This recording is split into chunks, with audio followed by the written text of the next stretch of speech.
with the first group of the day, which will be the working group. So be back with you shortly.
That's some compliments apparently. I'm a star now. You're a star now. You must be making me look good. Are you moving the plate now?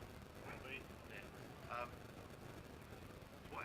When it was left out yesterday, it was right in the line of the door. So if it doesn't come out quite so far,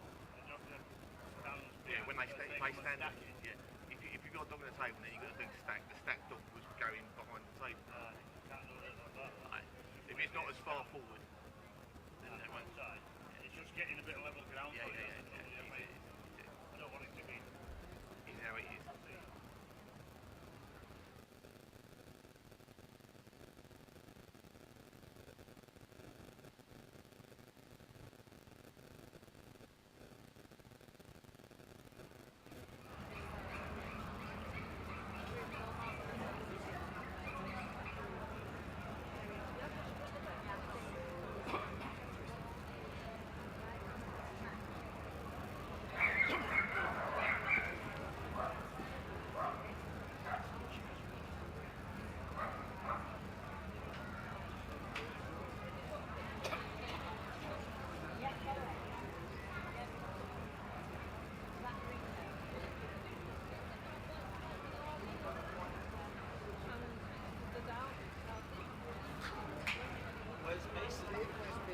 I don't know.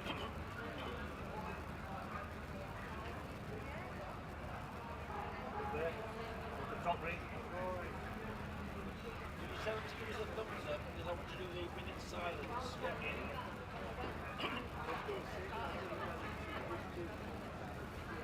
Alright, you measure it.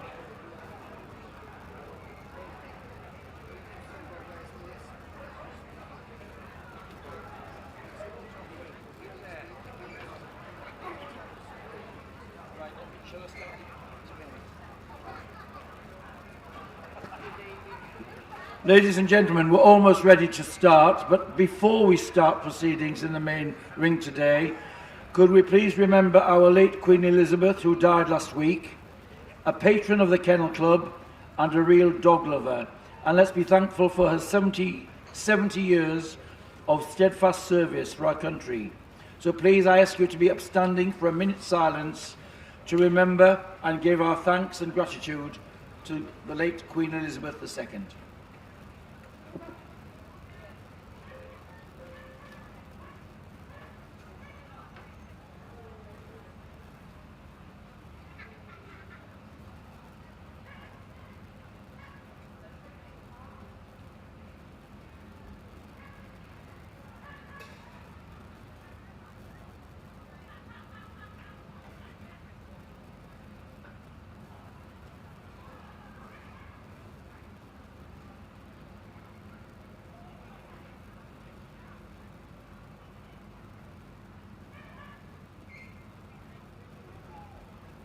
Thank you very much.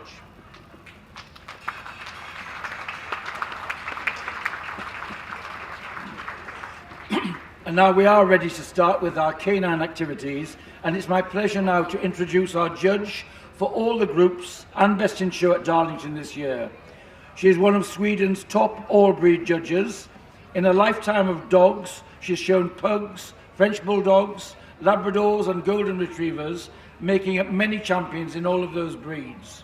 Renowned worldwide for her knowledge and integrity, please welcome our Best in Show judge at Darlington this year, Miss Moa Persson.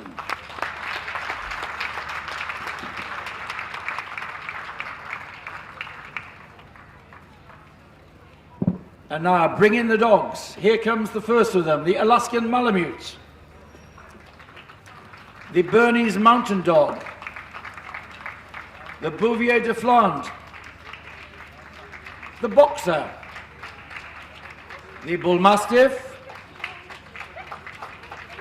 the Canadian Eskimo Dog, the Doberman, the Dog de Bordeaux, the German Pinscher, the Giant Schnauzer, the Great Dane, the Great Swiss Mountain Dog, and then the Greenland Dog. Next in, the Hoverwart, the Leonberger, the Mastiff, the Neapolitan Mastiff comes next, and the Newfoundland. Next, the Portuguese Water Dog, followed by the Rottweiler, the Russian Black Terrier, the St. Bernard, the Siberian Husky, and there we have our full complement, missing only the Bull Mastiff and our import register winner. The Mastiff, we're missing the Mastiff, and that may make the group later.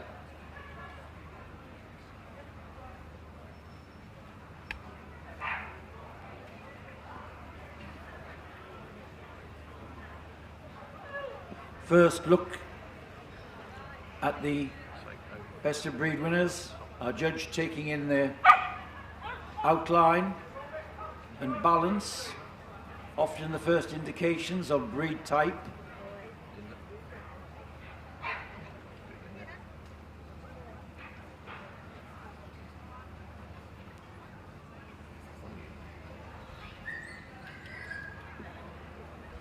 The working group made up of a rich variety of dogs, all bred to help man in his work and in his daily life.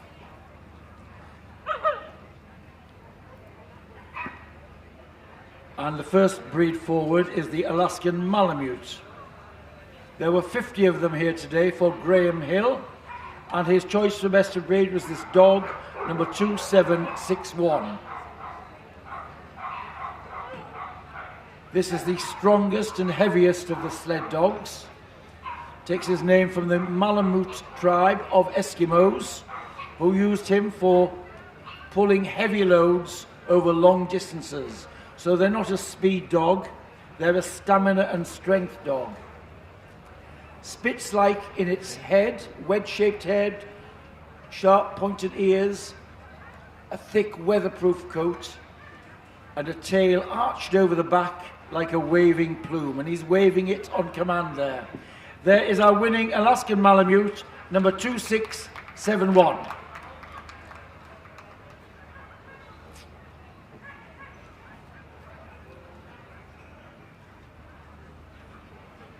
Bernese Mountain Dogs today were judged by Miss Haddon. She had 37 here, and her winner was the bitch, number 2802. This is one of the 4 Swiss breeds which all share this rich tricolour coat and patterning, black, white and tan. A multi-purpose farm dog. They were often used for pulling carts with milk churns or cheeses from the local factories to the train station. There's our winning Bernese Mountain Dog, 2802.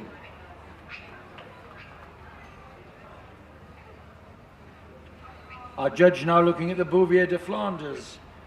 Mrs. Young judged 9 of them today, and her winner was this dog, number 2841.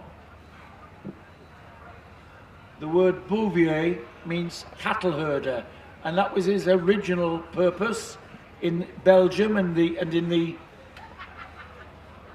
Netherlands. However, he's shown his versatility by being used by the armed forces as a tracking dog, working in the trenches as a medical service dog during the World Wars.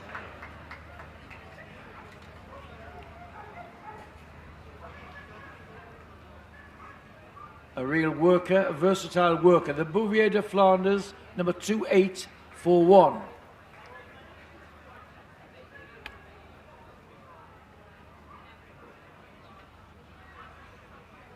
"93 boxers here today for Ian Basnett.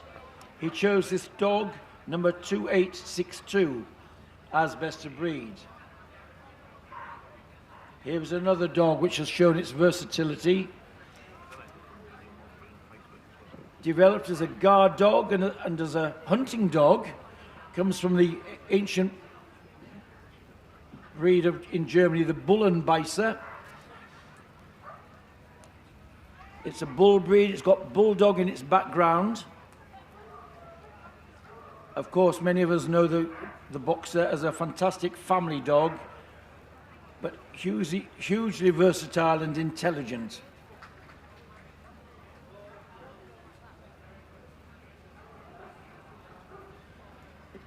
Now to the Bull Mastiff, 42 of them. Nice entry today for Paul Harding.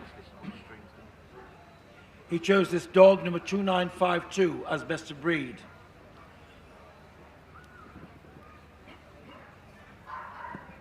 This was a dog developed in the 18th century to be a guard dog to help gamekeepers ward off poachers.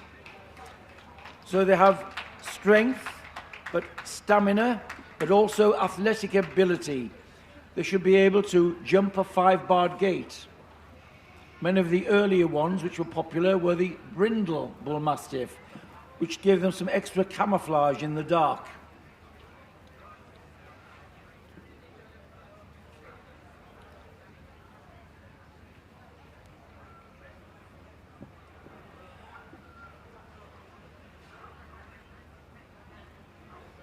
And here we have the Canadian Eskimo dogs, one of the rarest sled dogs.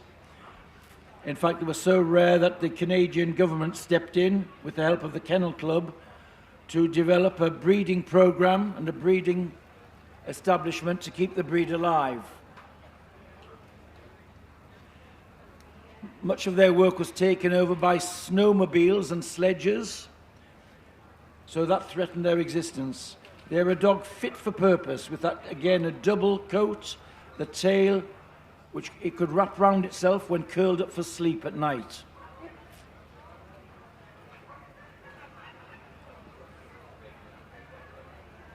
Now the Doberman, sent forward by specialist Mrs. Cox Park, is a bitch, number 3015. This is a brown and tan. We often see them in black and tan. The breed takes its name from the man who invented it and developed it, Herr Louis Doberman. He was a tax collector and wanted a breed which would guard him and help him with difficult clients. Here we have the result, the Doberman.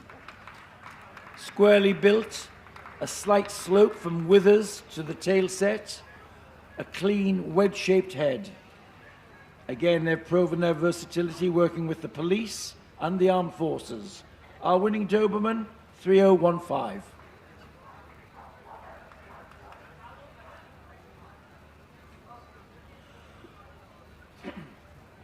(26) Dog de Bordeaux here for Jill Peake. She chose this dog, number 3060, as best of breed. This is a French Mastiff type, although it was developed by some imports from exports from England, some Bull Mastiffs, which went to France, and they developed here the Dog de Bordeaux. It became favoured in the courts of nobles, and sadly, during the French Revolution, when the nobles were guillotined and executed, many of their dogs died with them. So the breed was threatened with extinction.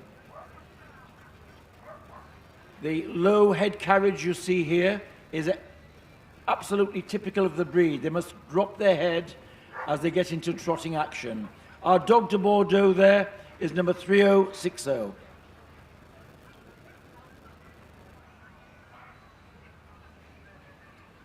Now we're looking at the Pinscher, the German Pinscher, sent forward by Jeff Horswell from an entry of 5.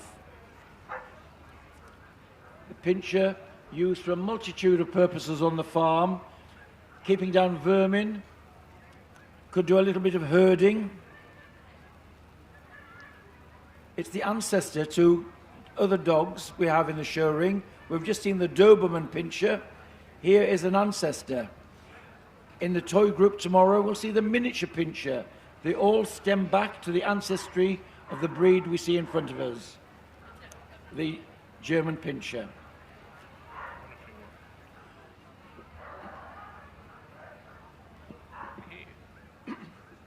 And now forward the giant Schnauzer, an entry of 21 for Mark Picosa. He chose this bitch, number 3087, as best of breed. This is the giant of the Schnauzer family. We've seen the miniature Schnauzer in the utility group. Here is the real worker, developed in Germany in the area of Munich by farmers who wanted a strong herding dog to drive cattle to market. Later on, it showed its versatility with the armed forces, tracking dogs. They are sturdy, with this crisp top coat.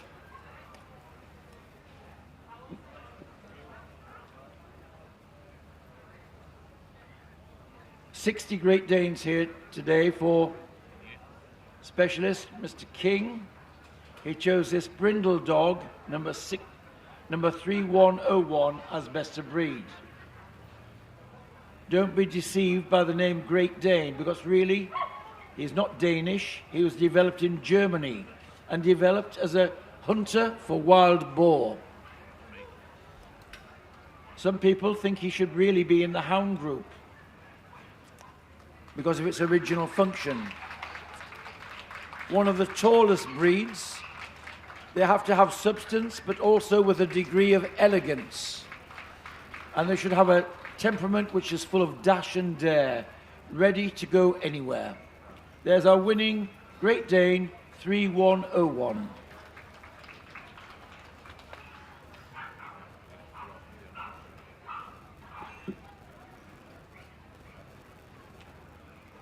Our judge now looking at the Greater Swiss Mountain Dog.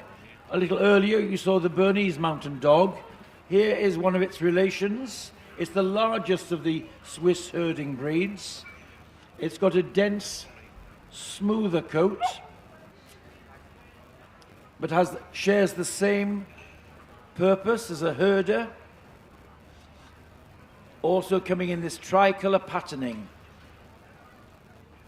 Some canine folklore says that the white chests which they have symbolise the white cross on the Swiss flag. Our winning Great Swiss Mountain Dog there, 3156.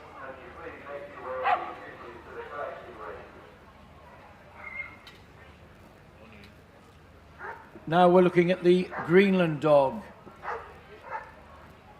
6 of them here, one of the rarest sled breeds here in existence, and it's the only surviving native breed of Greenland, a landmass which is covered for a lot of the year with snow and ice. To keep the breed pure, the Greenland forbade any dogs being imported into Greenland.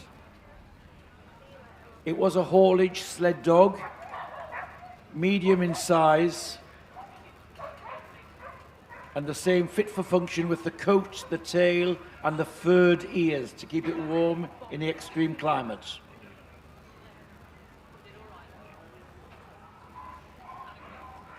Our judge is now looking at the Hoverwart, a German breed again, a multi-purpose farm dog. Jeff Horswell judged 11 of them today, and his winner is here, this black and gold bitch, number 3166.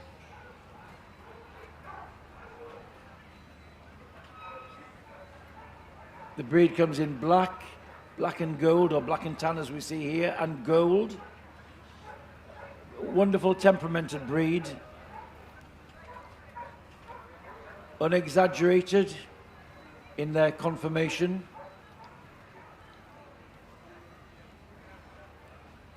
And very attentive to its owner, which makes them very popular as household companions.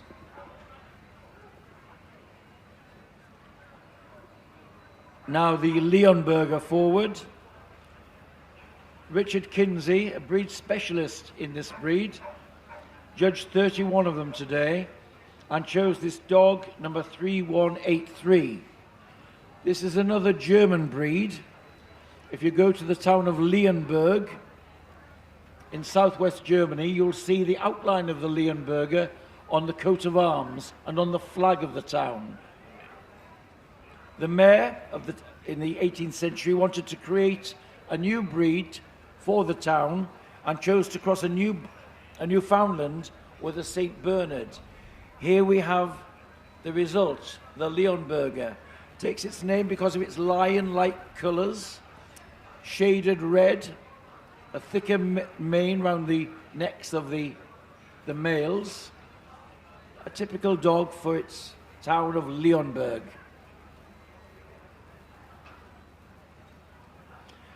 Glad that we've been joined by the Mastiff. Mr. Dickinson judged 22 of them today, and his winner here is this brindle, and I'll let you know the number as soon as I have it. Again, this was a dog used by gamekeepers to warn off poachers. We saw the Bull Mastiff earlier. Here we have the dog which used to be known as the Old English Mastiff.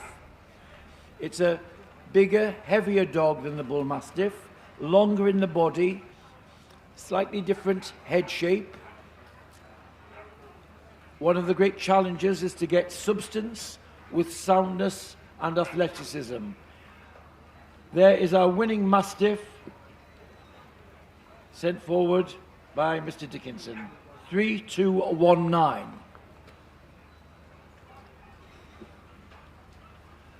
And now, same family, the Neapolitan Mastiff.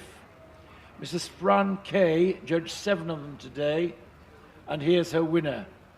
This breed hails back to the time of the Roman Empire, when the Roman legions and their campaigns in Europe used to have the dogs of war, the Neapolitan Mastiff, leading their troops into battle. And they often wore heavy brass collars with spikes on them, pretty forbidding for the opponents, I would think. Was a dog, a breed which where the breeders have worked hard to free it from exaggeration in skin and weight. Our winning Neapolitan Mastiff there. 3-2-3-2.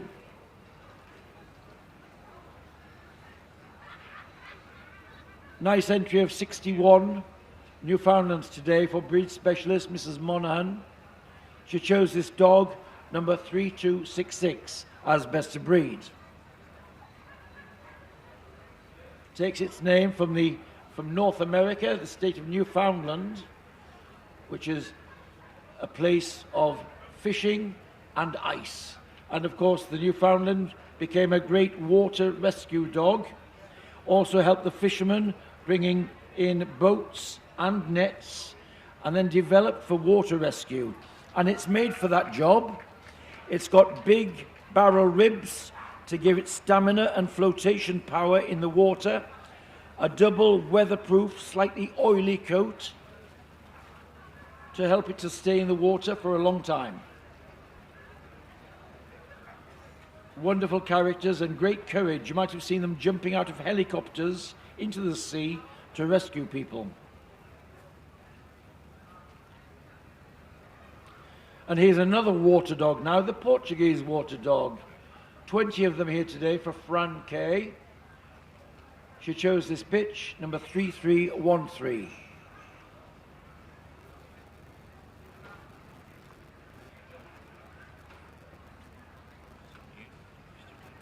Used by the fishermen again for bringing in nets and boats, but also, amazingly, they were used to herd small shoals of fish in shallow water. Perhaps it's the unique in that respect, in that it was a herder of fish. The clip you see is not just a fancy hairdo, it's functional.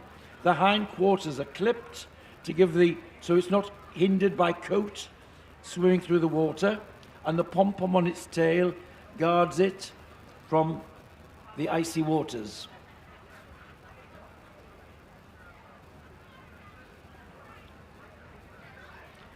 A judge looking at the Rottweiler here, 46 of them,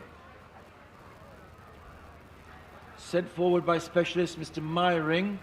He chose this dog, number 3347.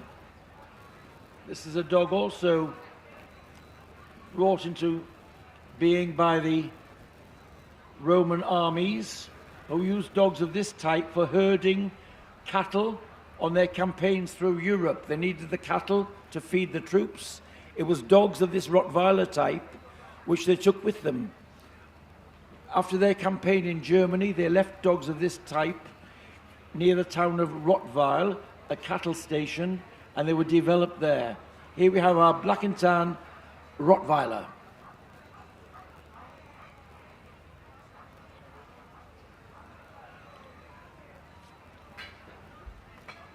And now the Russian Black Terrier.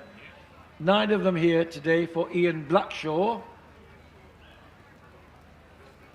This is a relatively modern breed, developed by a breeding station in Russia after the Second World War. They wanted to develop a breed which would be a good guard dog, could round up fugitives and prisoners of war. It's thought that the Airedale, the giant Schnauzer, and the Rottweiler were used in the development of this dog.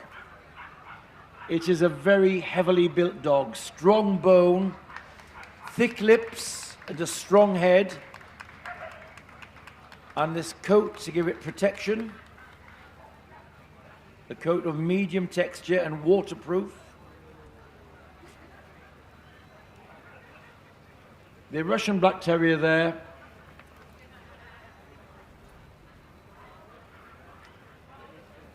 (3374), the number of the Russian Black Terrier. And now on to the St. Bernard, 25 of them today for Mrs. Jeffries. She chose this bitch, number 3376. It's thought that the breed goes back to the 10th century, when monks in the monastery or the hospice of the Bern Pass in Switzerland wanted to help stranded travellers and developed this breed of dog as a rescue dog.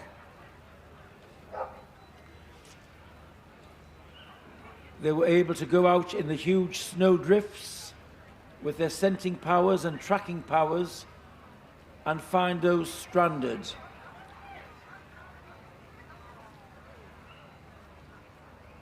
It would have been very welcoming to see a dog like this coming to rescue you. The myth about having a keg of brandy around the neck is a little bit of canine folklore.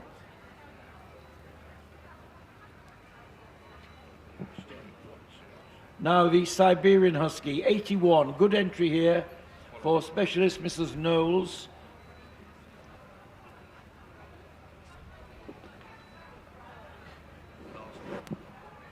Our winner here is a bitch, number 3418. This is the lightest in build of the sled dogs, and they were the dogs used for speed. And of course, when they started sled racing, it was teams of Siberian Huskies which won all of the great races. They were also used in the Antarctic expeditions.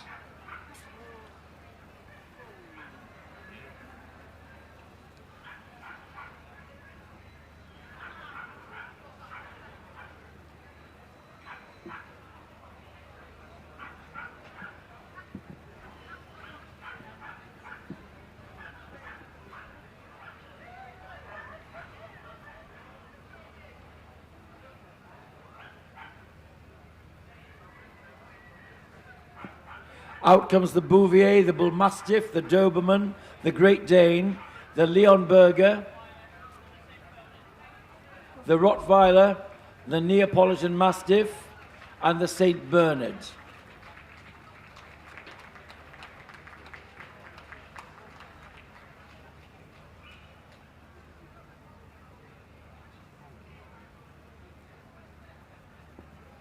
So there's our shortlist for the working group.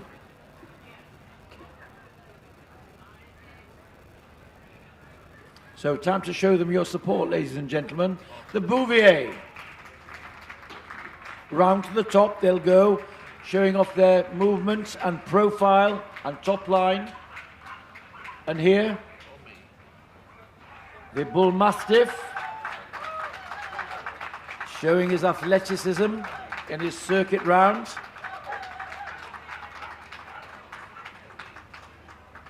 And here's the Doberman, the brown and tan.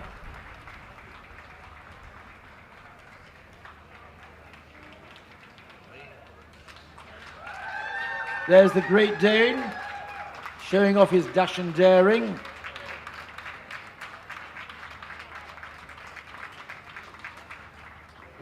He's another German breed, the Leonberger. Come on, where's your round of applause for him? Yes. And no soldiers to lead into battle today, but here he is in Darlington, showing off his breed type, the Neapolitan Mastiff.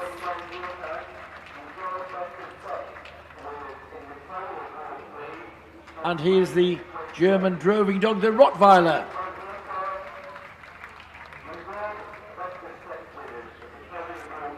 And finally, the rescue dog from Switzerland, the St. Bernard.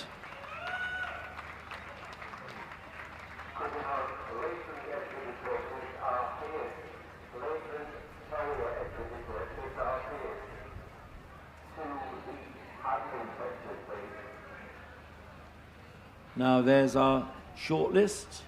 One of them coming back tomorrow to compete for Best in Show. The boards have been called for. Soon we'll know who's staying over to compete tomorrow.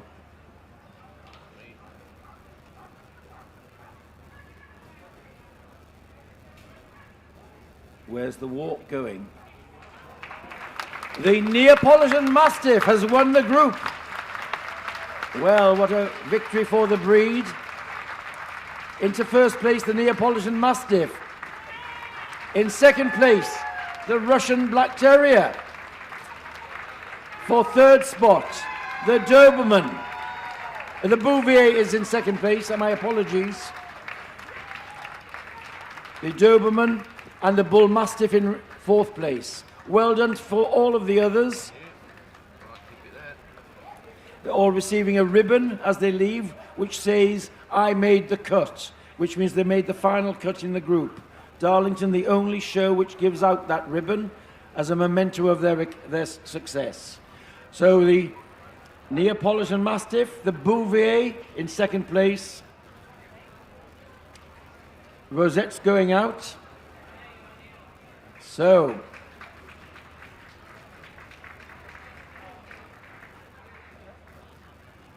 there we are. 4 lovely working dogs. I'm very sure that our Neapolitan Mastiff will be very happy to lead us in this final campaign. There goes our winner, the Neapolitan Mastiff.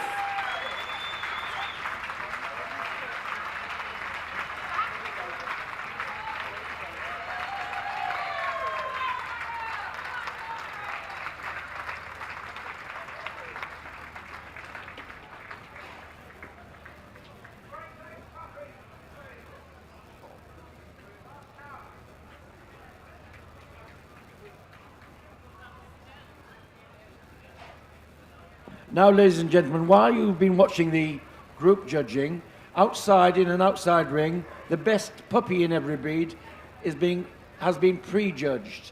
So we're going to see them in a moment. There may be a couple which need to be seen. However, my pleasure now to introduce the lady who's going to judge all of the puppy groups at Darlington this year. Well known to you all, a Yorkshire girl herself, and famous for her Gunnell, Weimaraners and English setters. Please welcome Mrs. Patsy Hollings.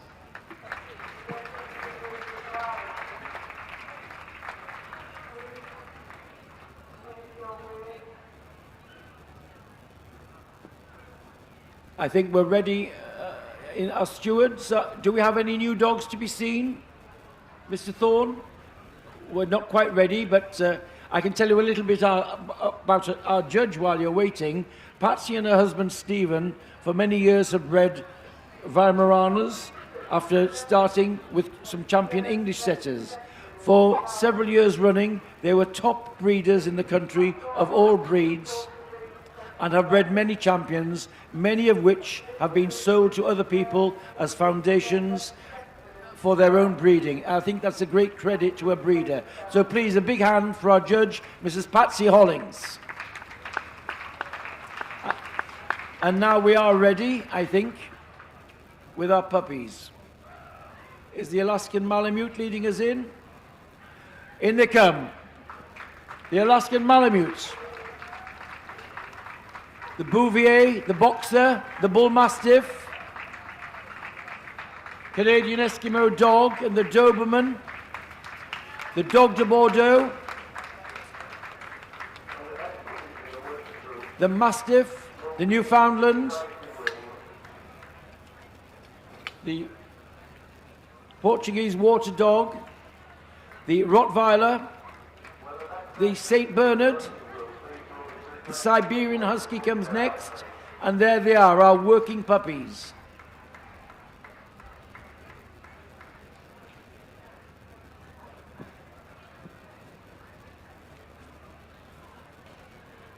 I believe all of them have been prejudged, so the judges examined them all and seen them all move in an outside ring.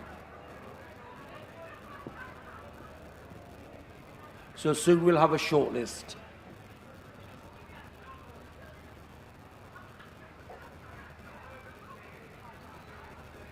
In comes the Alaskan Malamute, Boxer, Bouvier, Bull Mastiff, the Doberman,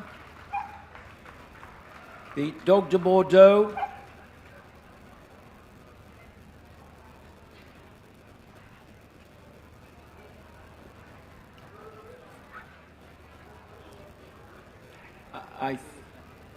I think there's one which hasn't been seen, and Mrs. Hollings now will look at it and give it a chance to show off its movement.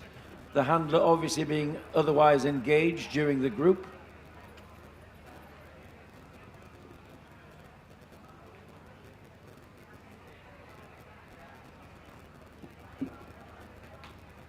our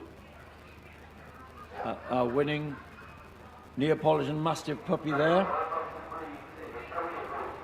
is number 3233. It's a bitch puppy.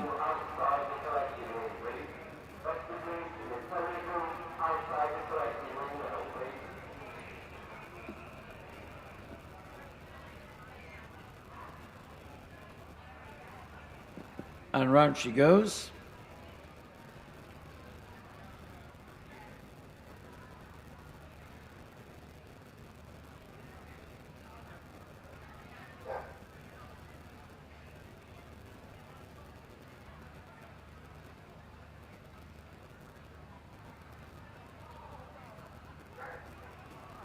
In comes the Great Dane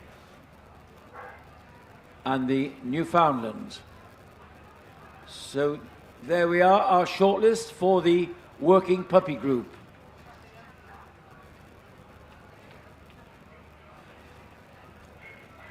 For those looking at the Great Dane, you might never have seen one of this coat pattern before. The Boston mantle.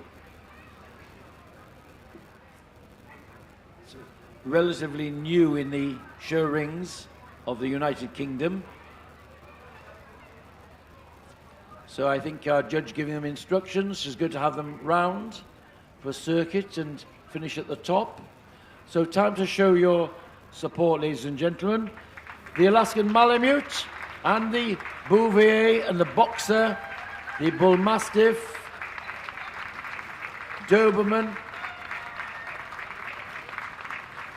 Dog de Bordeaux, our Great Dane, and the Newfoundland.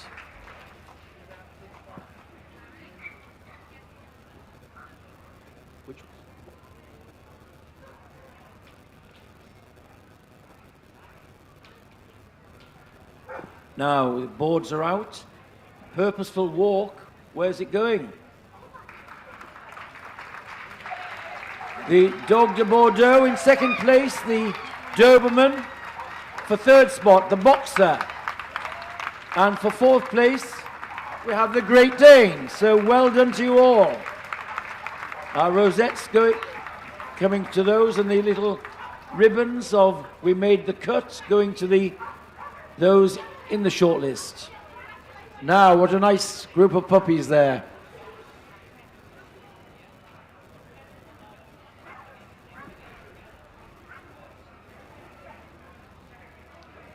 So the Dog de Bordeaux will be coming back tomorrow to compete for Best Puppy in Show. And I think, therefore, she'll be very happy to lead us off in a final lap of honour. There's our winning working puppies, led by the Dog de Bordeaux.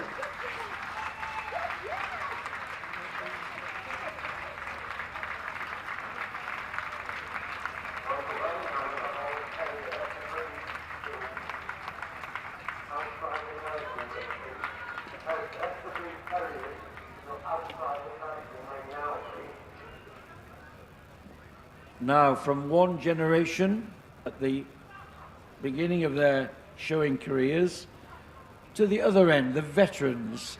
Darlington always features veteran groups and Best Veteran in Show, which will be judged tomorrow.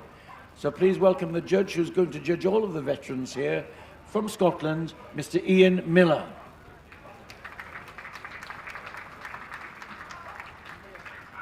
Ian's principal breed was the Schipperke, but he and his wife also had Japanese chin.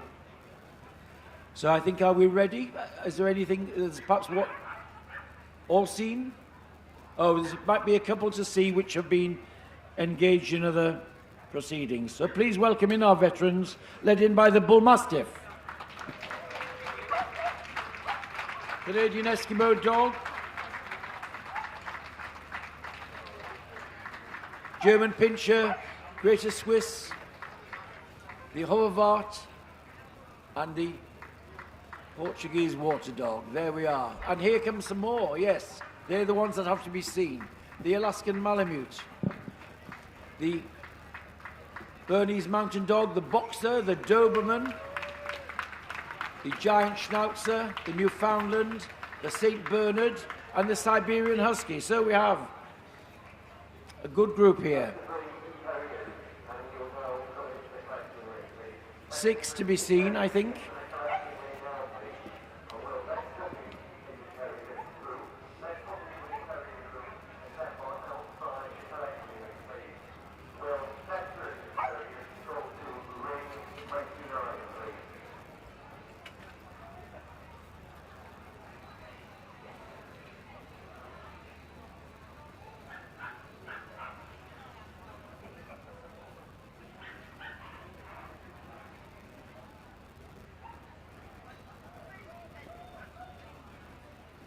Judge going over the Bull Mastiff, number 2952.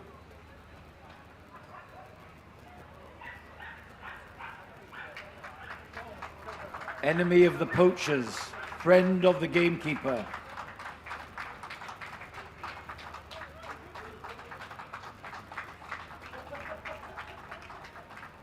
Out and back.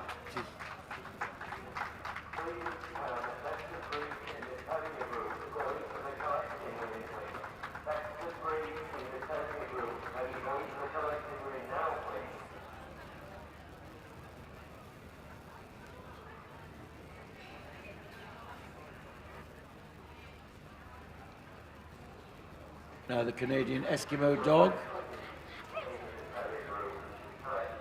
Everything about him is fit for function, to live out in the extremes.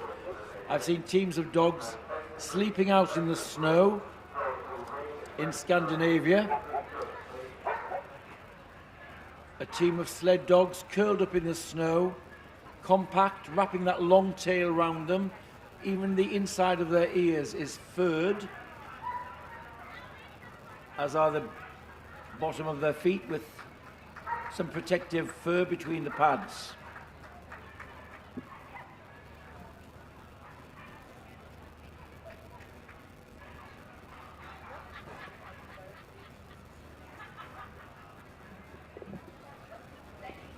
Out and back for the Canadian Eskimo dog, number 2988.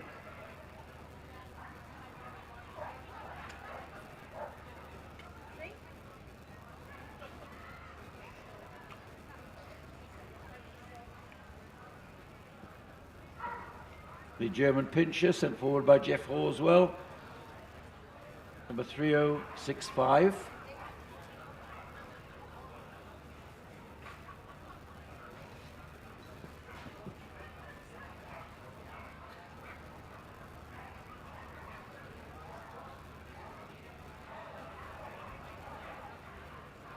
Is squarely built, smooth-coated worker, could keep down the vermin, do a little bit of herding if necessary. I'm always surprised that they're not more popular as household companions. They're relatively low maintenance from the point of view of grooming, very adaptable to family life.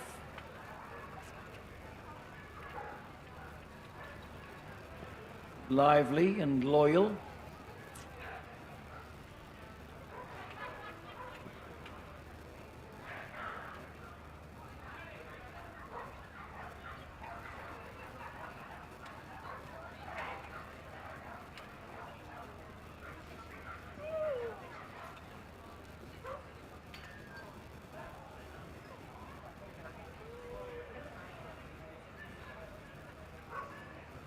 The Great Swiss Mountain Dog forward now. Tallest of the Swiss breeds.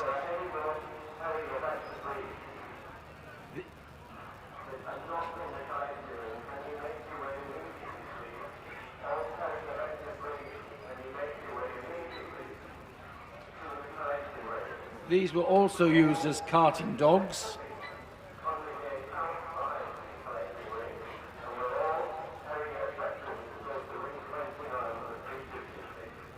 And on ceremonial days and holidays in Switzerland, the locals often parade their dogs, pulling carts, and the people dressed in their national dress. They are very much part of Swiss culture.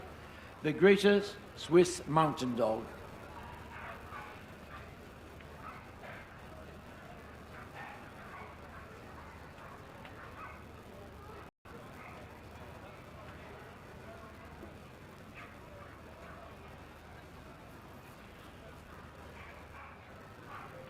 And here is the Hovervart, a bitch, number 3166.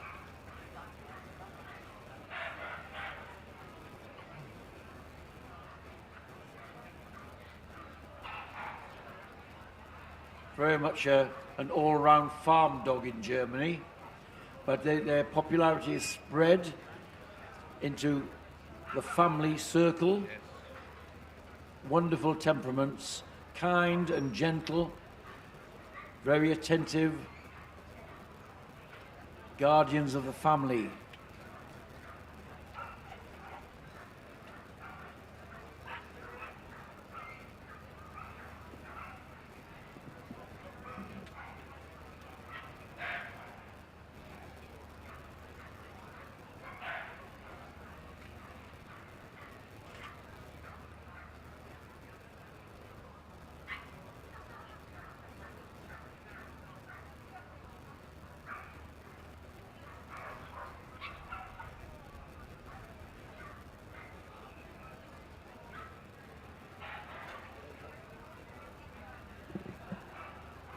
And the last of the dogs for examination here, the Portuguese water dog. This is a bitch also, number 3314.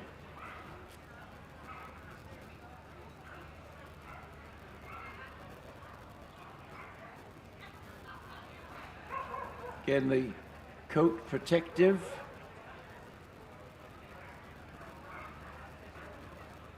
Was probably a deeper brown when it was young, but now fading a little with age, the colour.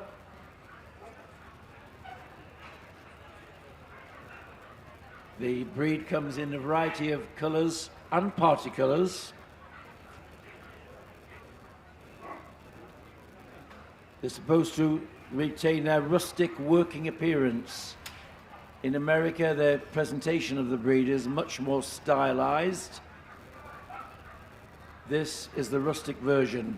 The mane of coat, the clipped hindquarters, the plume on the tail to protect the tip of the tail when working.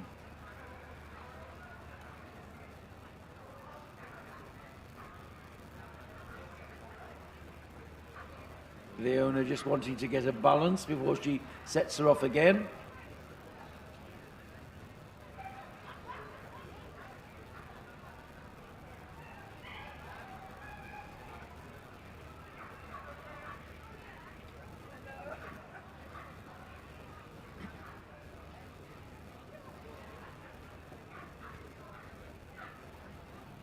And that completes the hands-on examination of these veterans.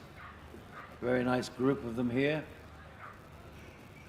It'd be good for the knockers of pedigree dogs who say that pedigree dogs are unsound and healthy if they came along to see these veterans in their senior years, still fit and functional and enjoying life. This is one of the purposes of the veteran groups, to show off the best of our breeds. Soon we'll have a short list before the boards are called. In comes the Bernese Mountain Dog, the Doberman and the Boxer, and the Giant Schnauzer, the Newfoundland and the St. Bernard and the Bull Mastiff, and finally the Portuguese water dog. So thank you to all of the others for representing your breeds.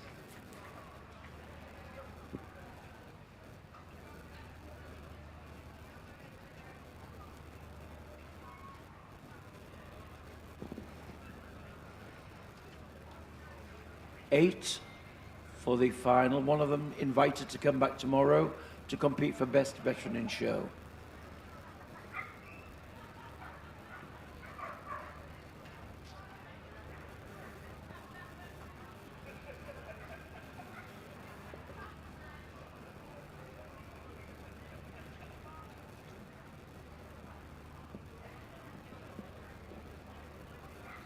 Deep in concentration, wanting to make sure he gets the top four. The boards are called for. Who's coming back tomorrow? Mr. Miller's going to indicate in a moment his winner of the working veterans. A steady walk. And it is the Bull Mastiff. The Bull Mastiff is best veteran worker.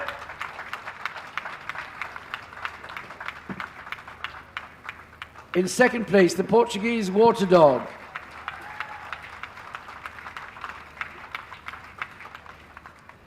In third spot, the St. Bernard. And in fourth place, it's the Boxer. The Boxer taking final spot there. Well done to all of the others. There were some ribbons waiting for you at the end of the ring. So it's the Bull Mastiff we'll see tomorrow, competing for Best Veteran in Show. Great lineup. And that completes our judging for all of the working breeds today. So, rosettes are out, lap of honour time, led by the Bull Mastiff.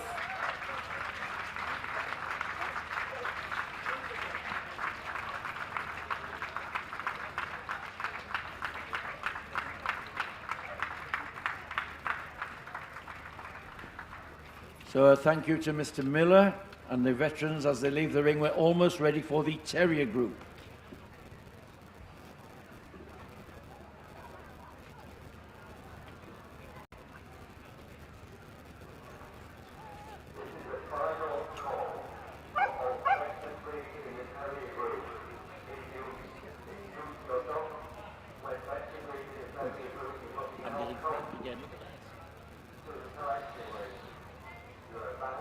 One moment, I've just got a bit of cramp. I've just got a cramp again. I wonder if Mrs. Cartledge has got a banana for me.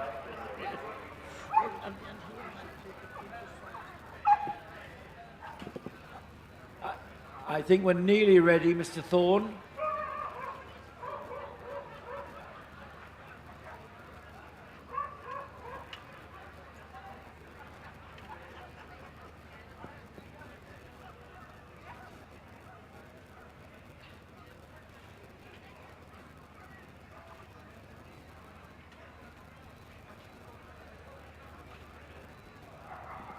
I think we're just waiting for the last couple of Terrier Best of Breed winners. Then we're ready to go. Our judge is keen to go on. We just need the dogs for her.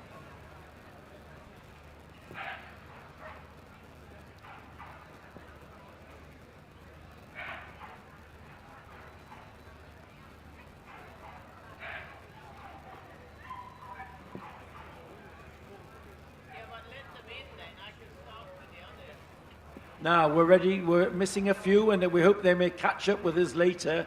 But we are ready to see the present Best of Breed winners. They're going to be led in, we hope, by an Airedale Terrier. Is the Airedale ready? In they come, ladies and gentlemen.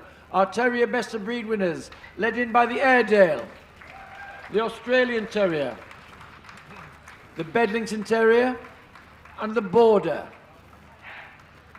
The Cairn comes next, the Chesky Terrier, and the Dandy Dinmont. The Fox Terrier, the Smooth Fox Terrier, leads in the Wire Fox Terrier. Now it's time for the Irish Terrier, the Jack Russell,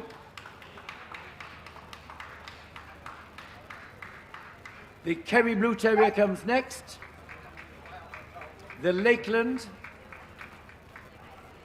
the Manchester Terrier, the Norfolk Terrier, the Norwich Terrier, the Parson Russell, the Scottish Terrier, and the Sealyham. The Skye comes next, the soft-coated Wheaton,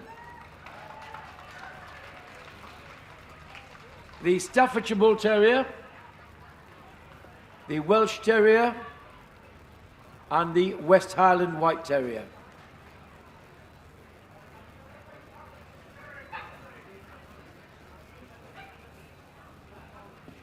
So there is our lineup at the moment. We may be joined by the Bull Terrier or Mini Bull.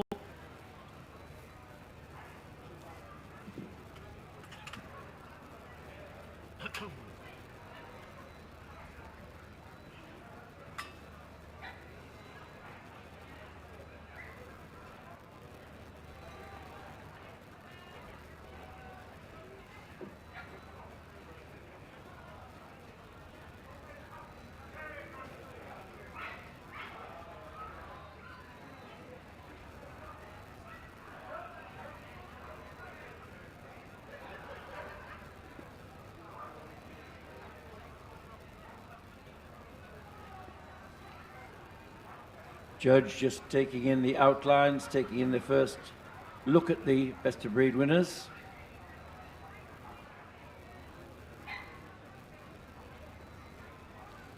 A wide variety of shapes and coats.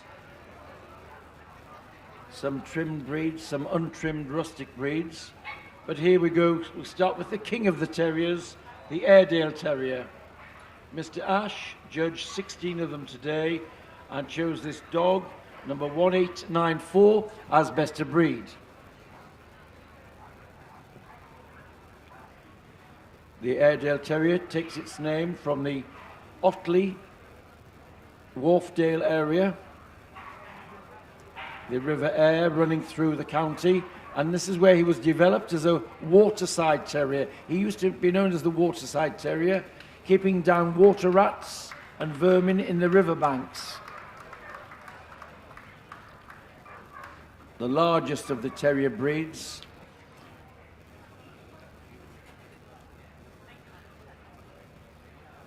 This is another breed that was used as a medical service dog in the trenches of the World Wars. Now the Australian Terrier. Tom Mather judged 15 of them today. His winner here is the dog, 1910.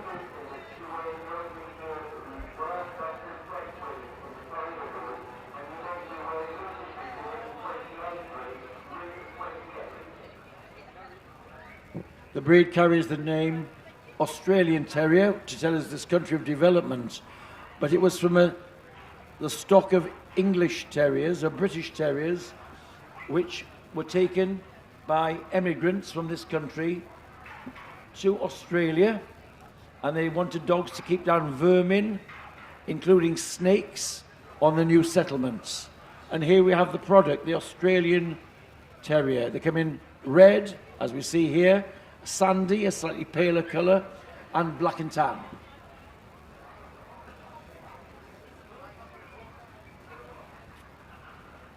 Our judge now looking at the Bedlington Terrier, and we're not far from its native place here. The Bedlington developed in Northumberland, the border region, the town of Bedlington. Today there were 33 of them here from Mrs. McNally, a breed specialist. She chose this bitch, number 1926, as best of breed.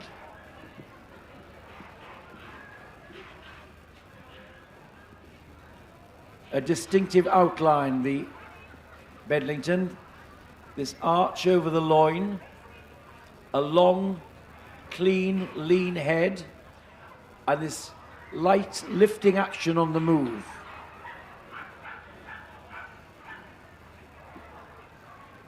Has a distinctive coat, this linty coat. Now the Border Terrier. Very good entry today for specialist Miss Peacock. From 142 dogs, this is her best of breed winner, this bitch, number 2015.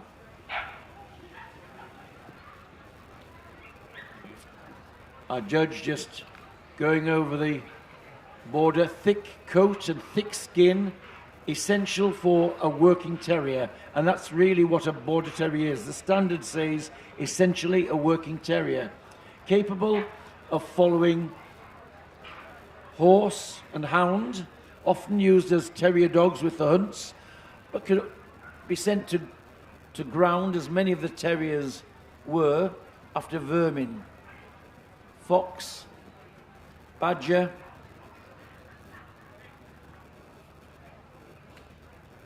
this one of blue and tan, the Border Terrier.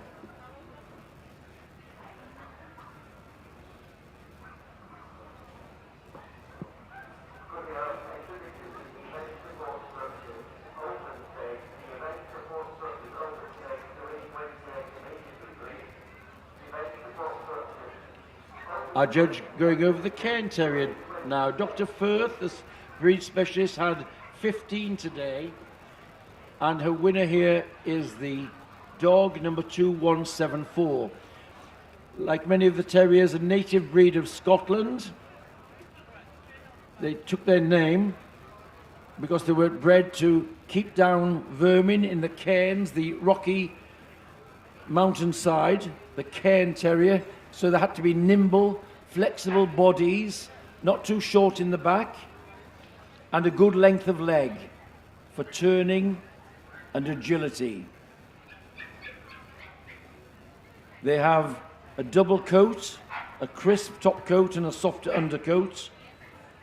The standard asks for a varminty expression. They look like little rascals.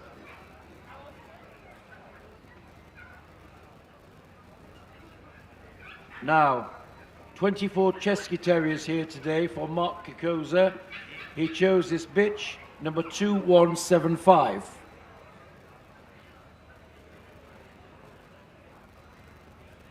This is a relatively modern breed, 20th century breed. This developed in what was Czechoslovakia, Czech Republic, and was a designer breed of its time, produced by the crossing of a Sealyham with a Scottish Terrier.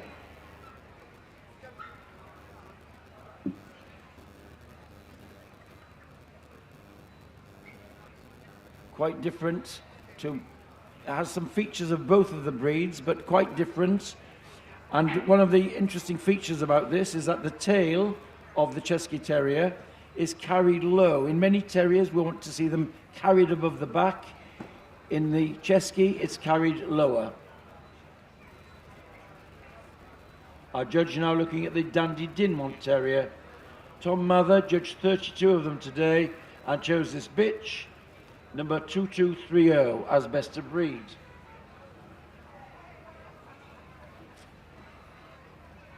This is a breed which was developed in the border counties, and it takes its name from a character in a novel by Sir Walter Scott.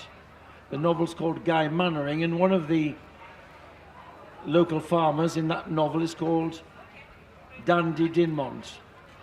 And he had dogs of this type. One called Mustard, which describes the colour of this breed, and the other one Pepper, which is pepper and salt, the banded grey silver variety. Noted for their large heads and their big dark eyes and a weaselly body. It's a long body with some curve over the loin to a low set tail. The Dandy Dinmont. Now on the table, the first of the Fox Terriers. Mrs. Sands judged 17 of them today and chose this bitch, number 2251.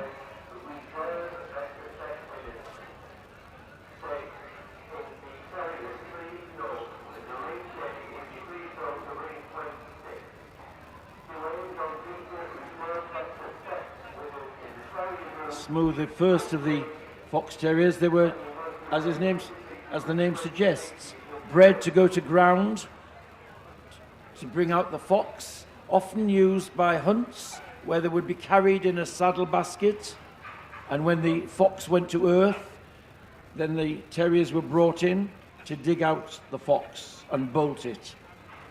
A long punishing jaw equips it to do its job. The same could be said for the wire fox terrier. On the table now, a nice entry of 21 here today from Mr. Ash. He's chosen this dog, number 2273, as best of breed.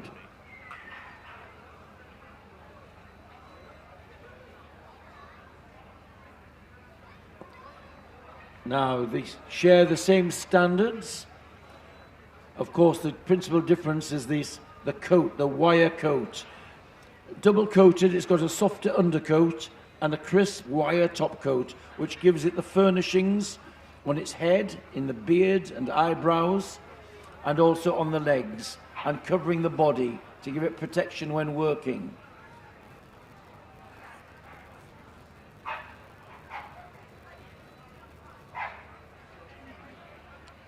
Should be short-backed, good depth of chest, and a long, clean head.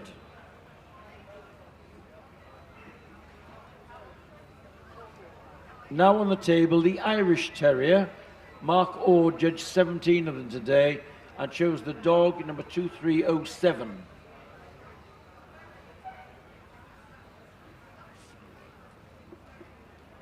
It's a tall dog, but traditionally judged on the table. Comes only in this rich red colour, or wheaten.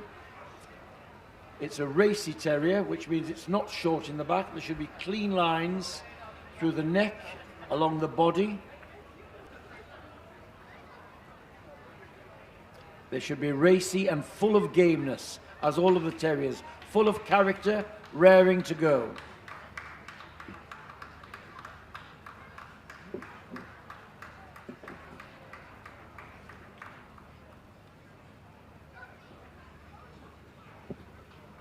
Tiptoes of expectation, looking round, devoted to their owners, not so friendly with other dogs. There's the racy Irish Terrier. And now to something a little more compact, the Jack Russell Terrier, judged today by Heather Turner. 38 of them, nice entry for her, a breed specialist. She chose this dog, 2307, as best of breed.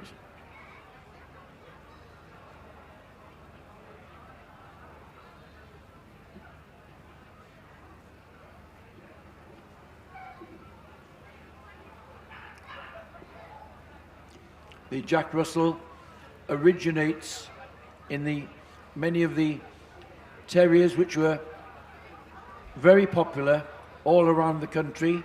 Some of them went to Australia to be used as working dogs on the farms and settlements, and it was from that stock that the breed was developed as a show dog. It was Australia which first saw the potential in the Jack Russell, the smart, corky little dog, as a show dog, and now they're hugely popular worldwide. Now we have the Kerry Blue Terrier, the native breed of Ireland. Tells you its name. Its name tells you where it comes from. County Kerry. It's colour blue. They're born black, and it's around 18 months of age.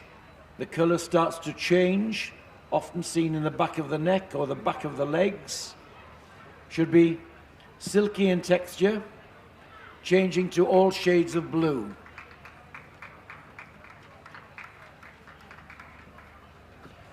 A long, clean head, well ribbed.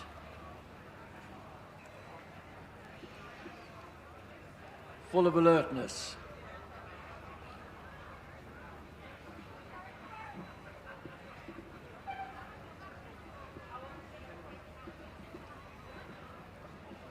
Now on the table, the Lakeland Terrier. 9 of them here today for Mr. Ash, and he chose this dog, number 2355, as best of breed.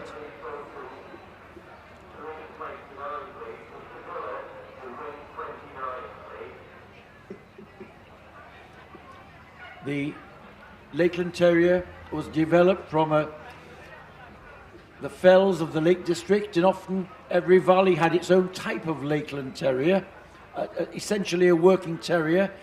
The breeders of the Lakeland Fells got together to draw up a breed standard to unify the breed. Everything about it is unexaggerated. It's got a crisp wire coat to give it functionality and protection. The muzzle is strong rather than long, and it has a flexible quality to its body. Now on the table, the Manchester Terrier. 14 of them here today for Joanne Vickers. She has chosen this dog as her best of breed winner. Now, if you like terriers but don't fancy all the trimming, perhaps here's one that you'd like. It's a smooth-coated Manchester, coming only in this rich black and tan.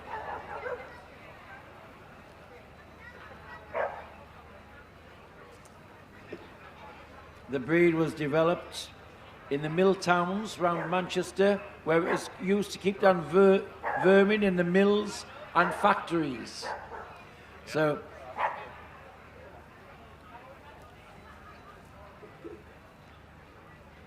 now the Norfolk Terrier on the table. Breed specialist Di Jenkins judged 26 of them today and chose this dog, number 2382, as best of breed.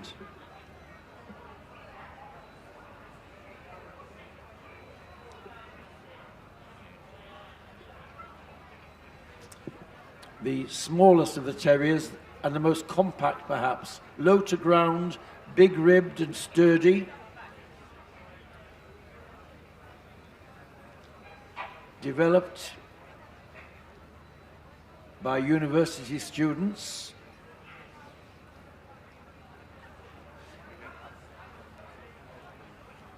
He was known for some time as the Trumpington Terrier from the little town where he was originally bred.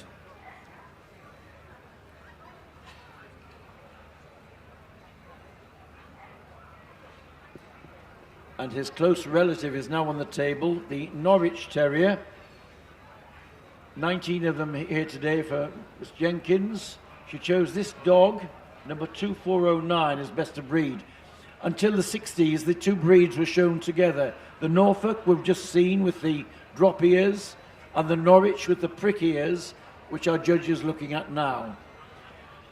Their standards are very similar.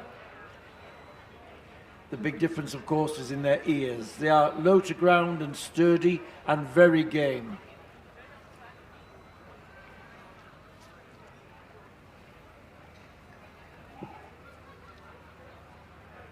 One of the great challenges is to have these, in these short-legged breeds, is to have good ground clearance, the ability to move well over the ground with short legs.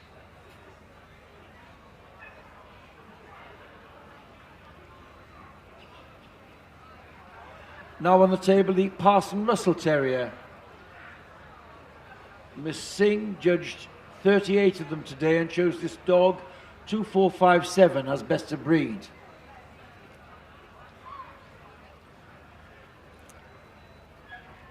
This is another breed developed by the Parson James or Jack Russell. He bred a variety of terriers. He was a keen horse and hound man and wanted working terriers. The Parson Russell here was one of his original types, longer legged than the Jack Russell, which you saw earlier, racier in build. This was bred to go to ground after fox.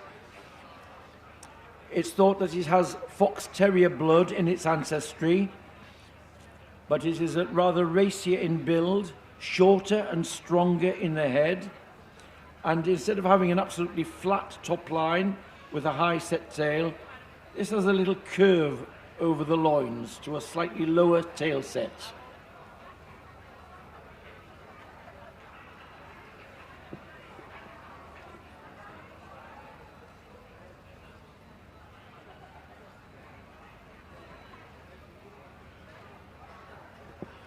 Now on the table, the Scottish Terrier, 25 of them here for today for breed specialist Mr. Mills.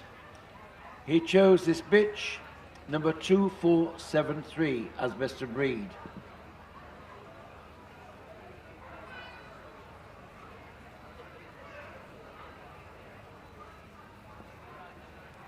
Now this is a breed which has shares some common ancestry with the other breeds of Scotland, but this is perhaps the most substantial, big ribs, powerful hindquarters, low to ground, and this long, clean head and powerful muzzle, topped with a double coat, a crisp, hard top coat, and this one full of alertness and really powering herself round the ring. Now to Wales, the Sealyham Terrier. Today judged by Mr. Mills. From an entry of 10, he chose this dog, number 2491.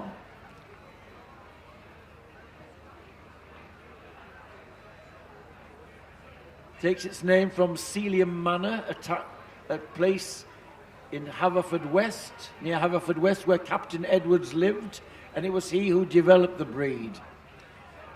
From a variety of other terriers, it's rectangular, broader in the skull than the Scottie, longer in the body. It's a rectangular breed with a crisp top coat. We see here on this dog that it's principally white. It has some head markings. We know there's has badger markings on the head.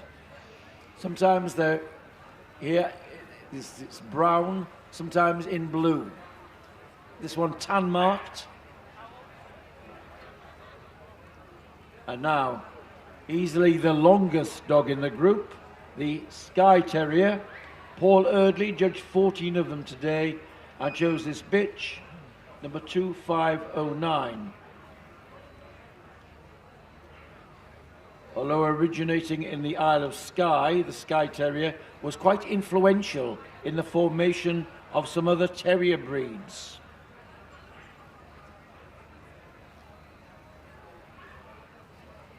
If some of you have heard of the film, watched the film or read the book of Greyfriars Bobby, it's thought that it was the Skye Terrier, which was the same breed as Greyfriars Bobby, the dog that, when his master died, stayed by his grave in the churchyard, fed by locals until his death. However, it's a long dog, low to ground, with a straight, hard coat and a strong head. There is our winning Skye Terrier, number 2509.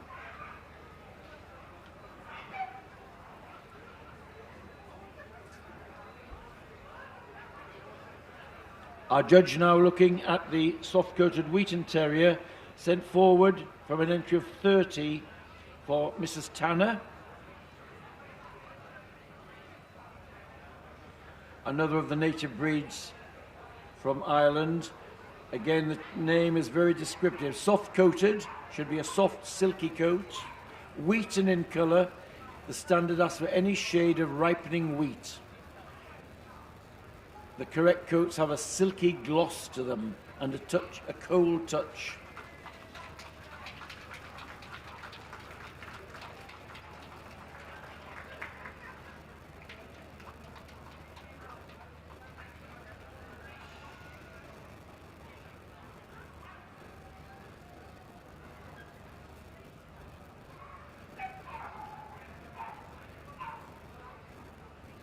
Now from a large entry of 141, Staffordshires today for Alan Small. The winner is this bitch, number 2678. This is a terrier and bull breed mix. It's got some bull breed in its, some bulldog in its background, and the original dog that was put into it was the ancient black and tan terrier, or the ancient white terrier, now extinct. Here we have substance with also terrier temperament and agility.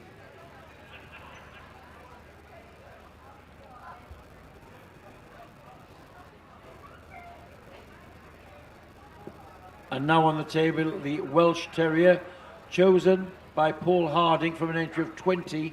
He's chosen the bitch 2712.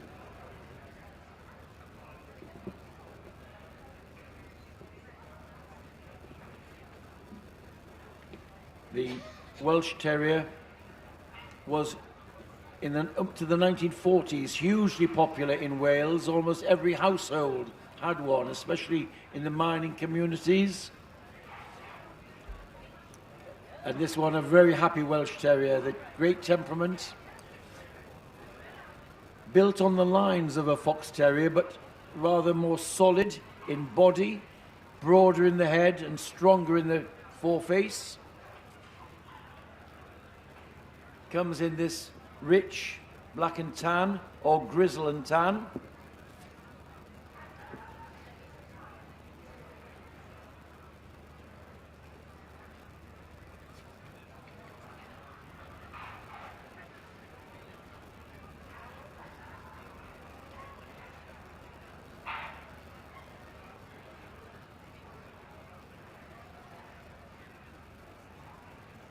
Our judge now looking at the final dog in the group, the West Highland White Terrier. Mrs. Milner judged 30 of them today and chose this bitch, number 2721, as best of breed. One of the most popular of the terrier breeds as household companions. It's their great character and their smart appearance, this white coat and the black pigmentation, which really sets off their expression. It's thought that the breed was developed by a strain of white cairns, the Pastoral Terrier, and it was from this that the West Highland White was developed. Very short-backed, shorter than the cairn, lower to ground, and ultra smart.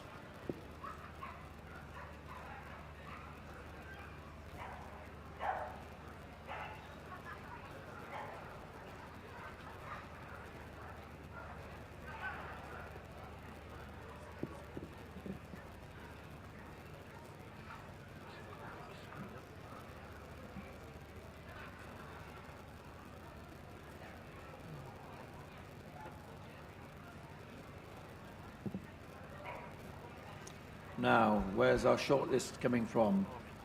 In comes the Airedale Terrier, sent back. It's the Australian Terrier, which is called out. The Smooth, the Wire, the Irish, and the Jack Russell. The Lakeland comes out.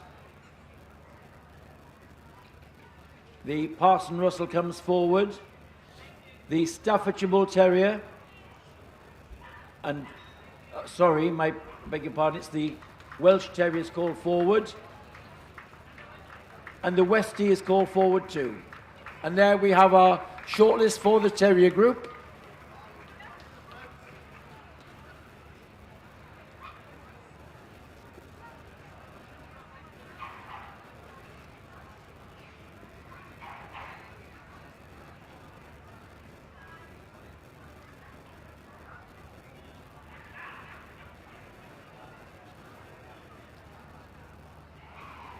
Nine in the shortlist here.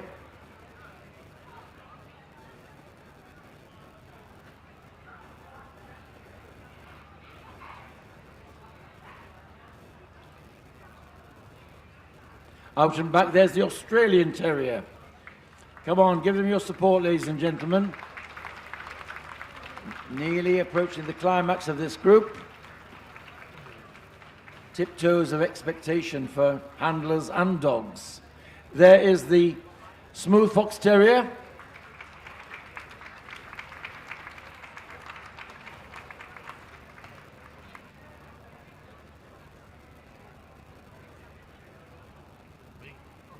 And the Wire Fox Terrier. Sending them round, watching their movement going away and in profile.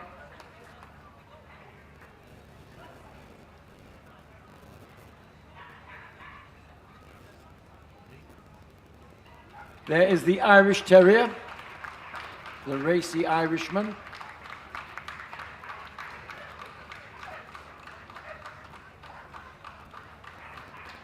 And then we have the Jack Russell Terrier.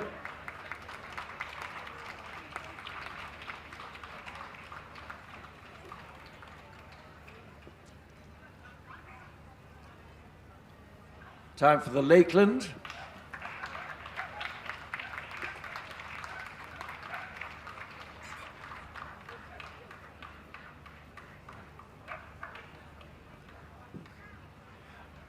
And here's the Welsh Terrier.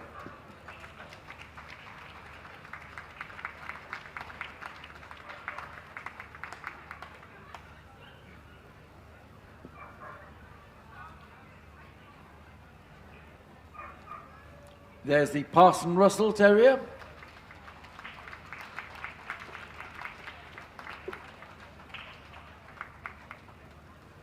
And finally, the West Highland White. Strutting her stuff.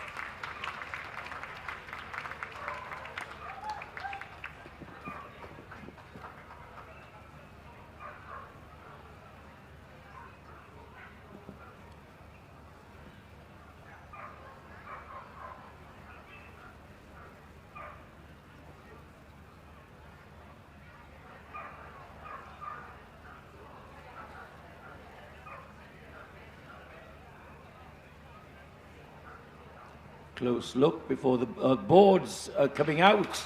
And the winner, going to number 1, is the Irish Terrier. In second spot, the Jack Russell. For third place, the Smooth Fox Terrier. And in fourth place, the West Highland White takes fourth spot. So it's the Irish Terrier will come back tomorrow to compete for Best in Show.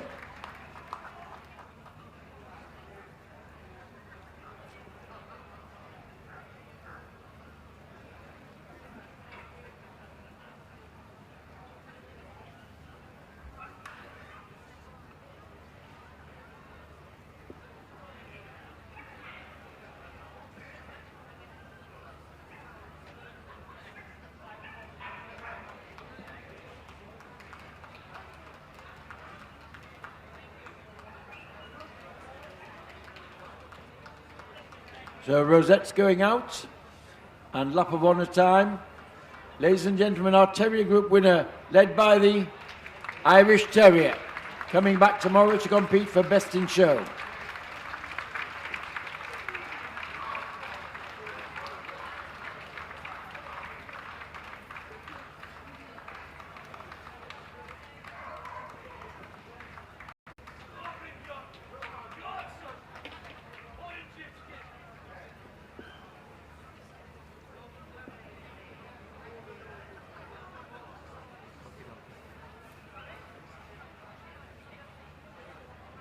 Now, time for Terrier Puppy Time. Please welcome back our judge, Mrs. Patsy Hollings. And soon we'll have our Terrier puppies coming in.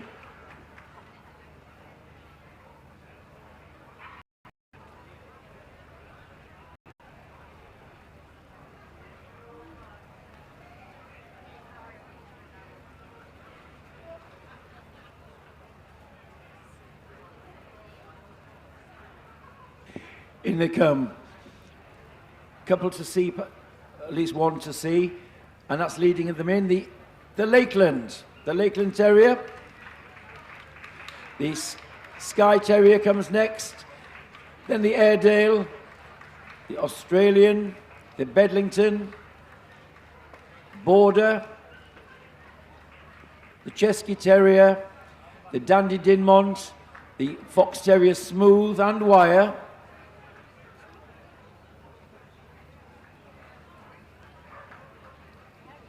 the Jack Russell comes next, followed by the Kerry Blue. The Manchester Terrier comes next, the Norfolk Terrier,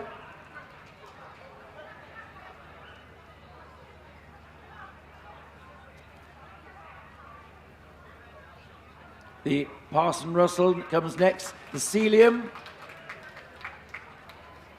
the Soft-coated Wheaton, the Staffordshire Bull Terrier comes next, and the Welsh Terrier.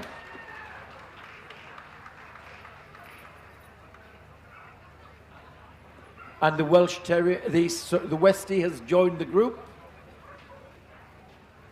A late arrival.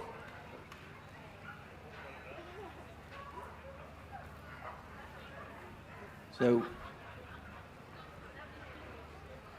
Lakeland to be seen.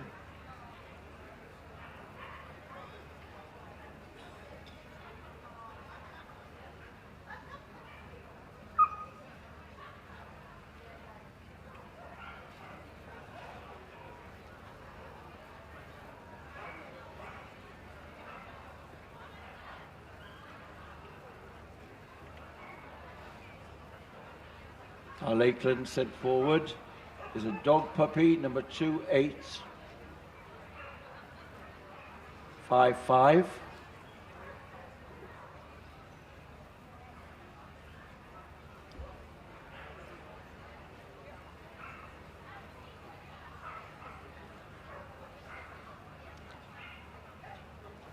For many of these puppies, it will be their first experience of the big ring atmosphere.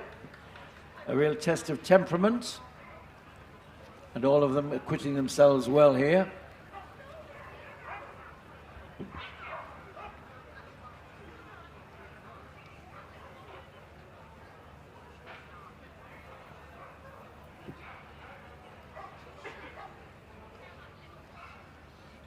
And now the Skye Terrier. A lot of strength in the head, strong bone, well ribbed back. The length of body has to be supported by a good rib cage.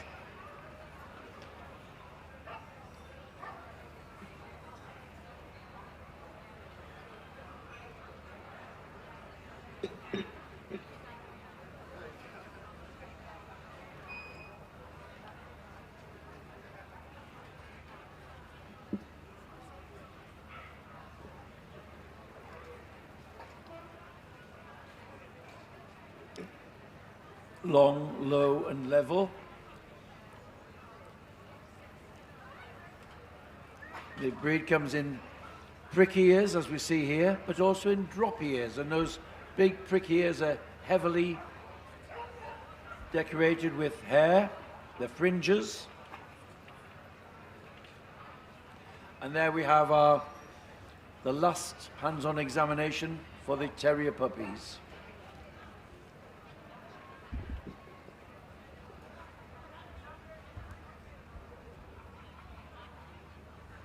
In comes the Australian, the Border, the Chesky, the Smooth Fox Terrier, the Kerry Blue, the Norfolk Terrier, the soft-coated Wheaton, and the Lakeland, and the West Highland White. So there's our short list for the Terrier Puppy Group.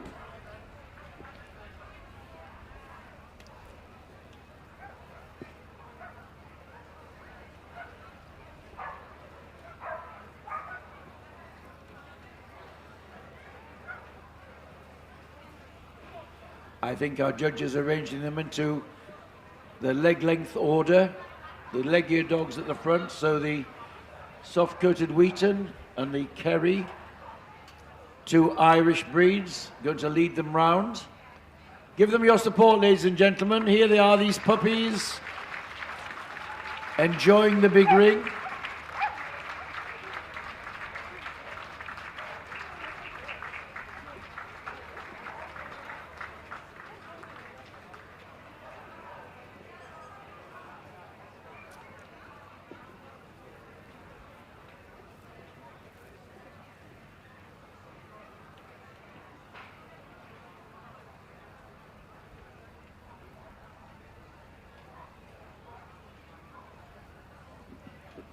Now, one of these coming back tomorrow.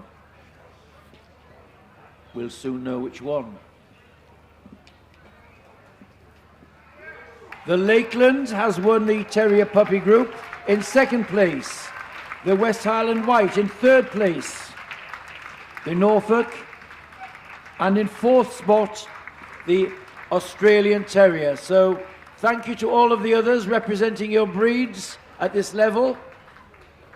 We made the cut, says the ribbon they're receiving as they leave.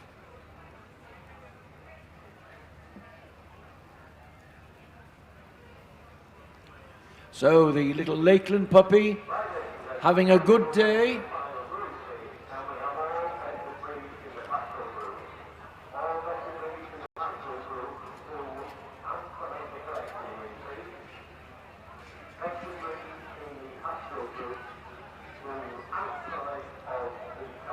So, coming back tomorrow, our Lakeland, round they go, lap of honour time, our winning Terrier puppies.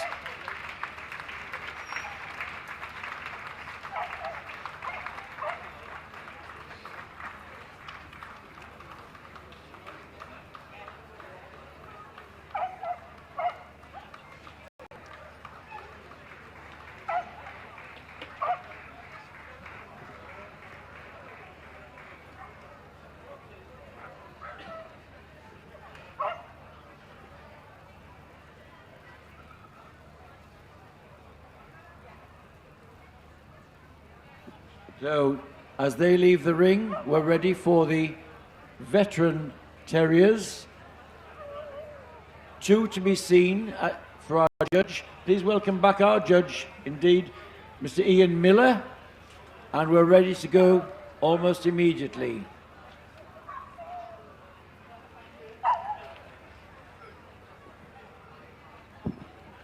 So here comes the Bedlington Terrier and the Chesky Terrier. The Border comes next, and the Cairn, followed by the Dandy Dinmont, the Smooth Fox Terrier and the Wire, and the little Jack Russell, the Parson Russell, the Scottish Terrier, and the Sealyham comes next, followed by the soft-coated Wheaton, and the Staffordshire Bull Terrier,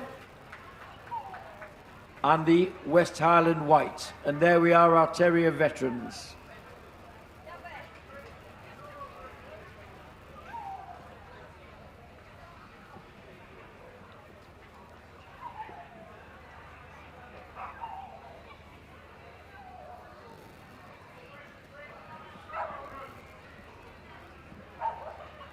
Now, it takes a great deal of work and time to keep these trim terriers in this condition into their senior years, so great credit to their owners, keeping them looking smart.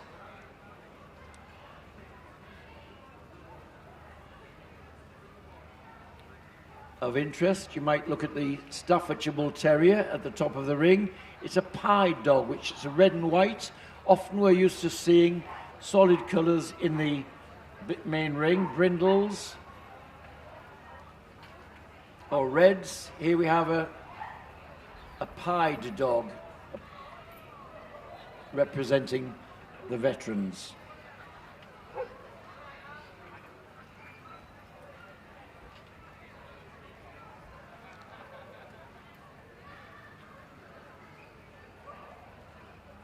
So there is the distinctive outline of the Bedlington Terrier, this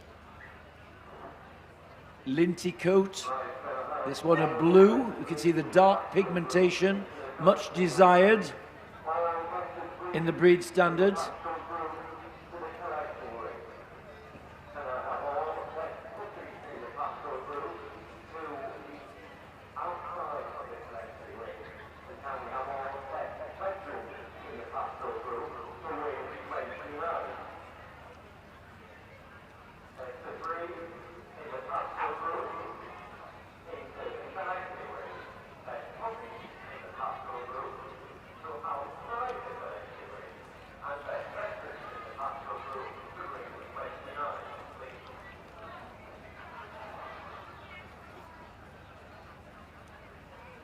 Our judge now going over the Chesky, this unique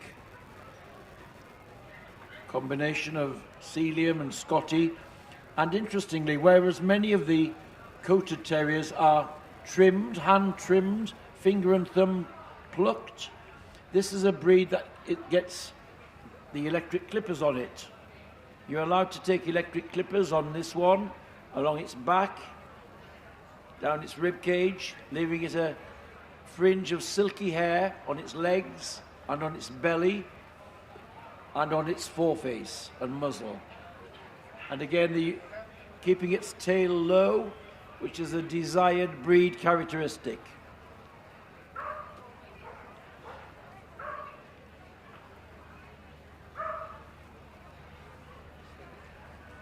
There's the Chesky veteran.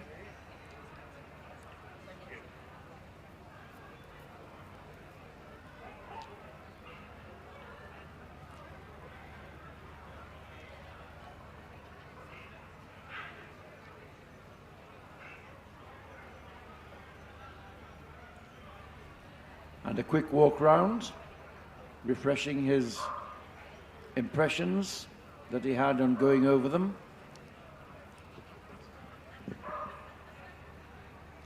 Shortlisted here are the Border Terrier, the Smooth Fox Terrier and the Wire Fox Terrier, the Parson Russell and the Scotty and the Sealyham,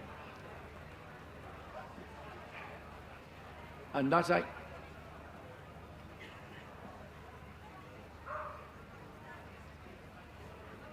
And also coming in, the Chesky and the Bedlington.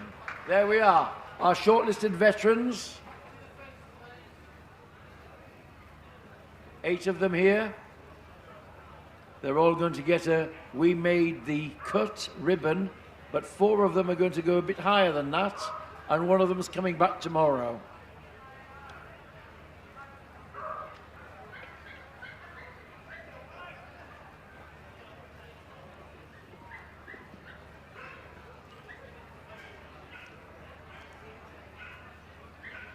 Right, man of decision, Ian Miller knows his mind. He's going to share it with us now. Who's coming back?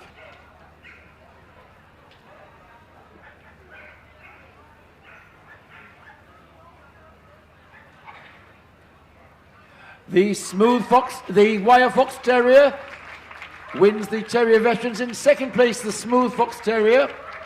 So it's a Fox Terrier coup here, the 2 of them at the top of the line.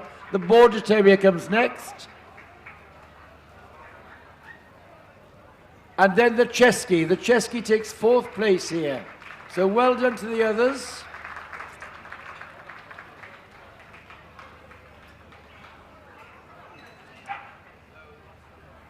And what a great credit to the owner, this veteran Wire Fox Terrier in great trim. Takes a lot of work to keep them looking like this in their veteran years, and full of temperament. It's a wonderful win. Thank you, Mr. Miller. I'm sure they'll be very happy to go on a lap of honour now. Our Terrier veterans, led by the Wire Fox Terrier.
And they're just getting the breeds into order now.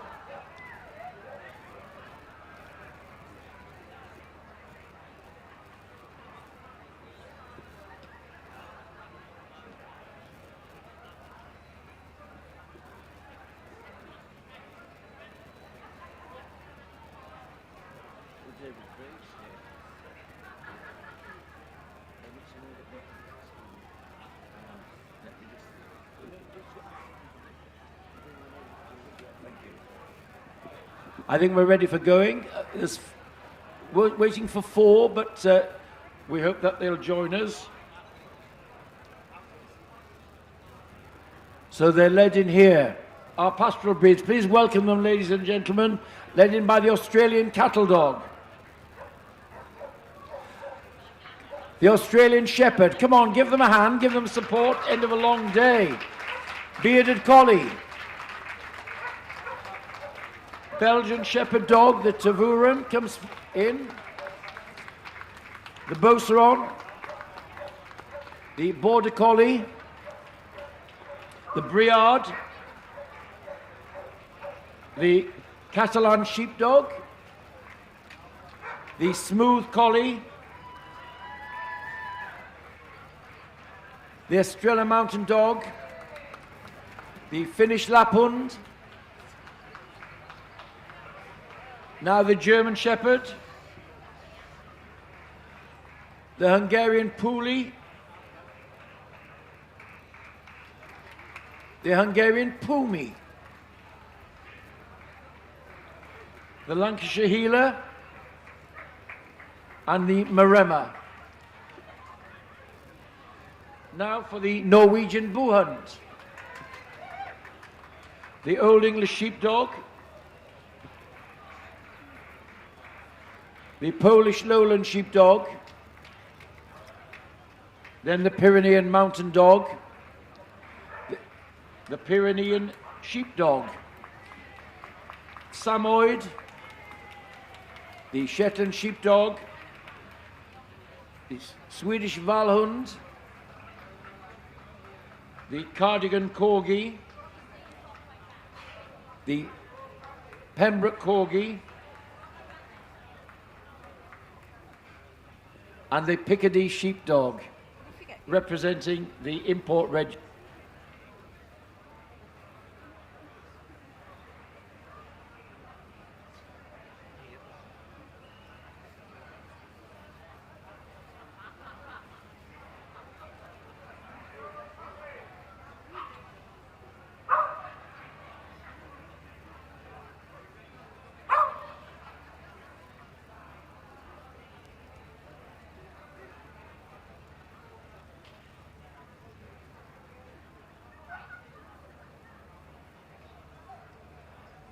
First viewing for our group judge of the best of breed winners in the Pastoral group. The group comprised of breeds which were developed to help the shepherd and the livestock man in his herding of flocks or guarding of flocks. Some of them flock guards, some of them herders.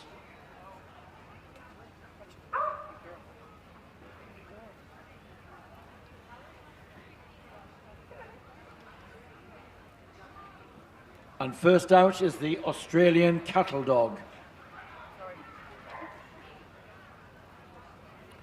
Today, there were 10 representing the breed, and this bitch, number 3512, was best of breed. It's a breed which is strong and sturdy, very athletic. They are a dog of strong temperament, great guard dogs, but also keen and active herders, often nipping at the heels of the livestock to drive them on. Come in blue speckle and red speckle. This is the blue speckle we have here. And now the Australian Shepherd, 57 of them here today for Keith Baldwin. He chose this Blue Merle dog, number 3552, as best of breed. It's thought that the breed was developed in America, but from sheepdogs taken there by Basque shepherds from Spain. Developed in America, where it's still a working dog, but of course it has proven its popularity in the show ring, set off by the colours and the athletic movement of the breed.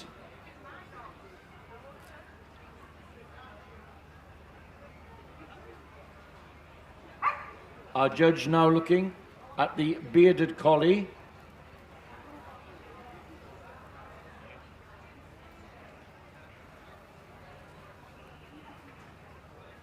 The bearded collie, 83 of them, judged by Mrs. Wood, and she chose this dog, number 3572.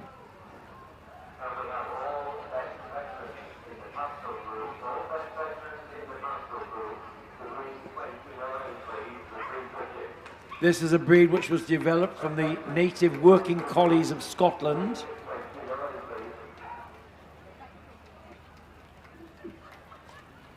It's a lean dog, a lean rib cage, should be rustic, have some daylight under it. Underneath the coat, they should be equipped to do a day's work. And here is the Belgian Shepherd today, the Tervuren. One of the 4 varieties, each variety differentiated by coat, or colour. The Terrier comes in these rich fawn, gold fawn, sometimes with a shading on the back. Quite lightly built. Squarely built, a degree of elegance and always alert and watchful. A wedge-shaped head, small, neat ears, moderate angulation. Of course, it's a breed which has proven very popular with the police and the armed forces.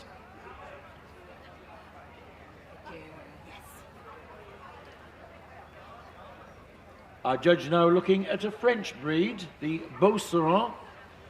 Ian Blackshaw judged 5 of them and chose this bitch, number 3659, as best of breed. Our judge just checking the double dew claws on the hind legs, a breed feature. For some time, the Pastoral was shown alongside the Briard, which we'll see in a moment. It's known as the Bas Rouge in France, which means the red socks, red stockings, and it takes its name from the tan markings on the legs, the bottom of the legs, the Bas Rouge Pastoral.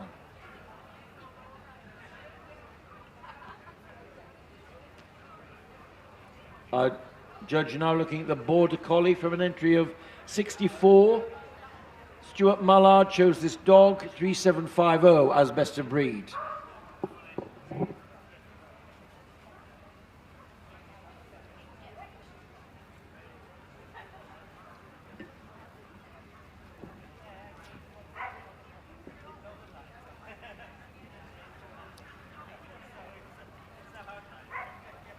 Hugely versatile. We saw the working skills with the shepherds on the programme One Man and His Dog.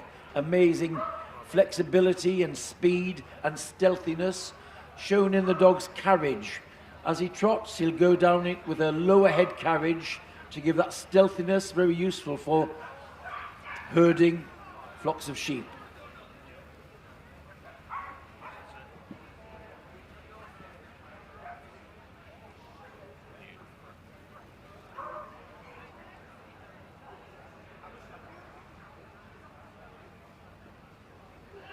Now we have the Briard, 26 of them for specialist Miss Coleman today. Her choice was this bitch, number 3779. Comes from the area of Brie in France, where the good cheese comes from. Again, a breed which is characterized by double dew claws on the hind legs and a tail which has a little hook at the end, almost like a crochet hook, a little curve up, demonstrated here. The coat should be crisp, the texture of a goat's hair. There is the winning Briard, number 3779.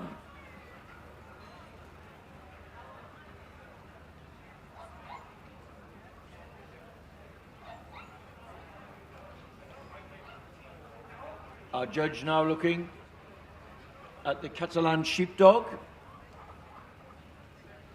originating from the northeast Spain, developed as a sheepdog working in the Pyrenees. Still widely used as a flock herd and guard in the north of Spain. But it's also found popularity as a family companion. Should be sturdily built, protective coat, and athletic movement.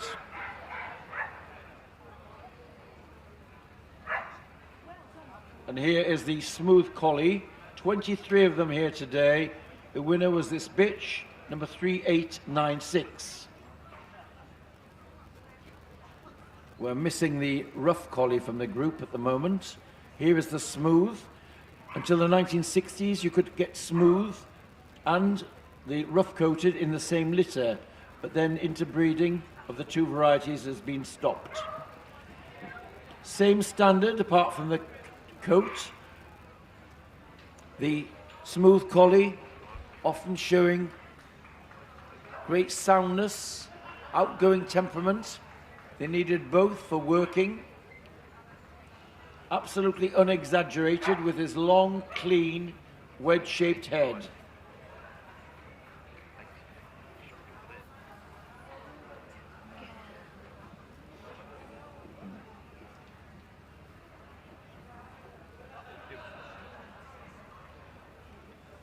Now forward is the Estrella Mountain Dog.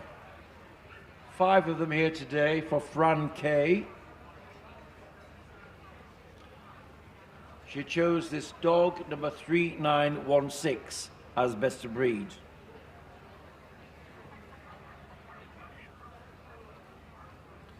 This is a breed which comes from Portugal, where it was bred as a flock guard.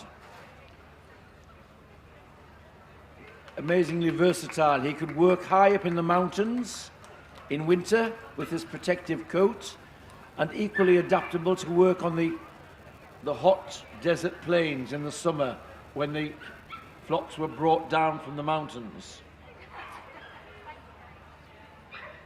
The Estrella Mountain Dog, number 3916.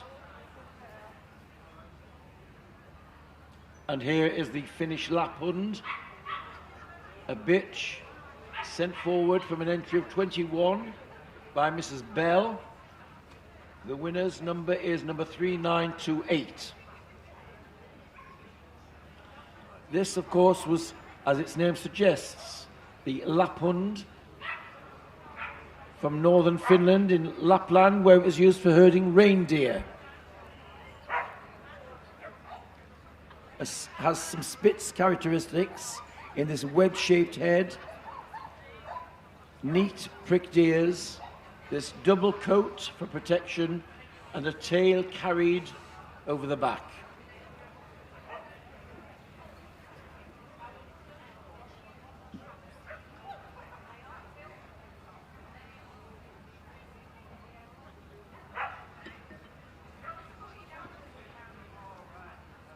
Our judge now looking at the German Shepherd dog.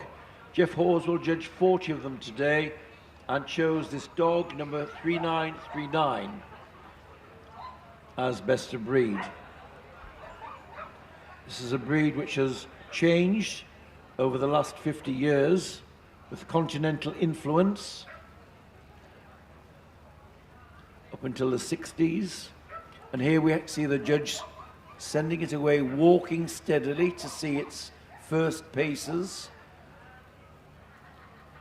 The same walking back to see the stride.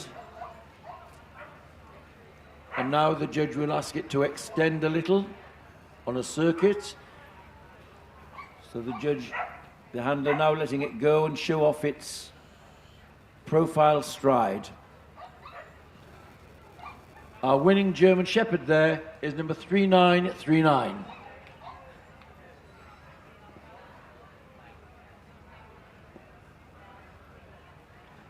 Now on the table, the Hungarian Puli. Mr. Korad judged 20. He judged 20 of them today, and his winner was this dog, number 3990.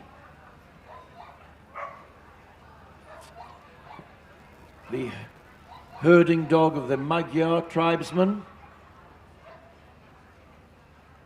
This coat develops on maturity. They're born as puppies. They have looser flocks which develop into cords.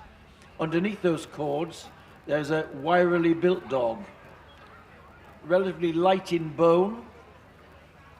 They should be short and square, a short neck, and a relatively small head. They should go with a brisk stride.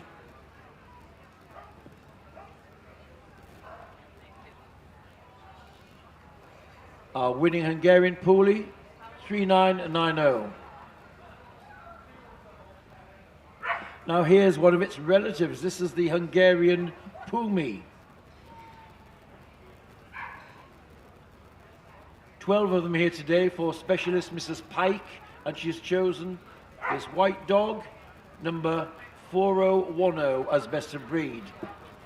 It's thought that the Hungarian Pumi was developed from the Puli, which you've just seen, and a Terrier or Schnauzer influence. The Terrier influence seen in the pricked ears, and of course the coat type quite different.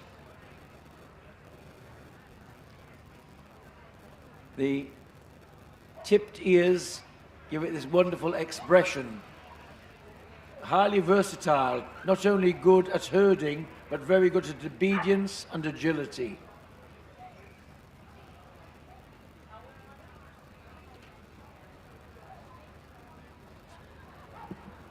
Now the very workmanlike Lancashire heeler on the table, 14 of them here today for Graham Hill. He chose this dog, number 4025, as best of breed. Developed in Lancashire, near the mill towns and factories of Manchester, where it's thought that he was developed through the crossing of a corgi, herding dogs from North Wales to the abattoirs near Manchester, crossed with a Manchester Terrier. Hence we've got characteristics of both, the black and tan colouring of the Manchester and the low to ground features of the corgi.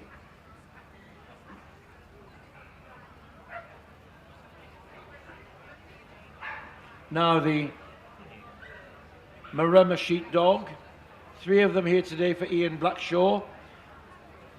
Our winner was this bitch, number 4030. This is a breed from Italy. Beautiful white coat set off by dark pigmentation. Developed in northern Italy, around the Maremma plains, where it could be both a herder and a guard dog in particular.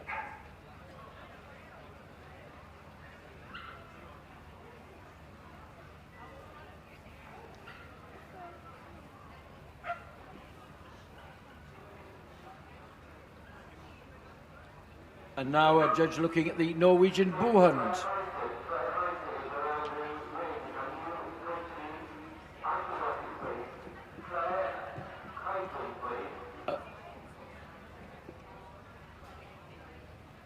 The Boohund, the word bow or boo in Norway means the homestead. This was the dog of the homestead. It could guard the home, but also work as a sheep herder and a general guard dog of the farmyard. Quite lightly built, good length of leg, wedge-shaped head, and again the double protective coat.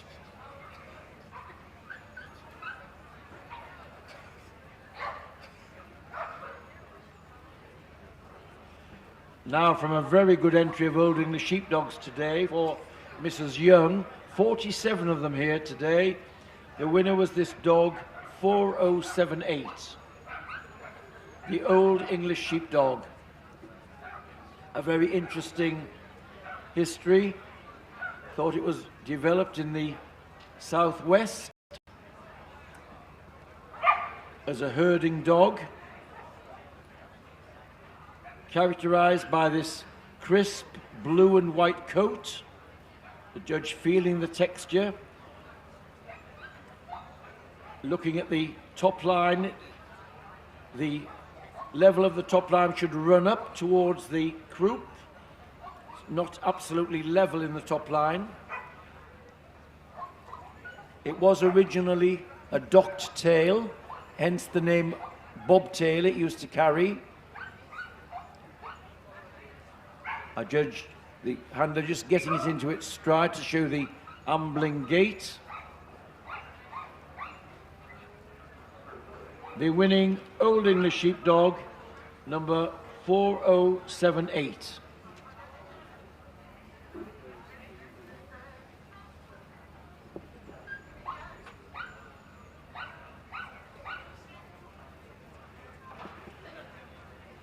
The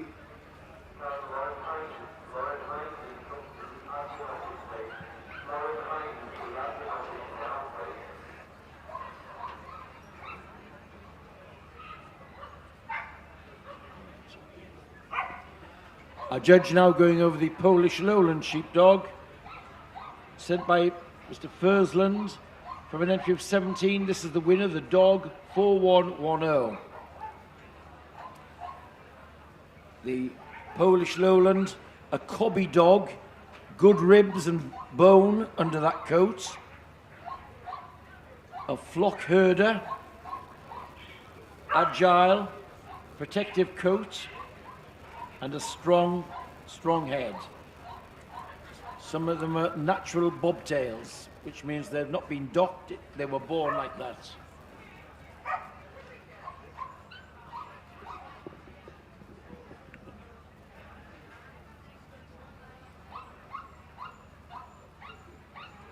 The Pyrenean Mountain Dogs today, Tom Mather judged them.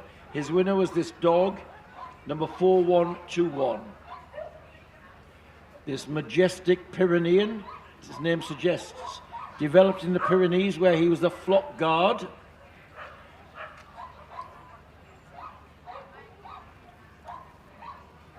One of the tallest of the guarding dogs, a degree of elegance in its length of leg. Should be sturdy but not too substantial. And the head shape set off with beautiful eyes, dark pigmentation.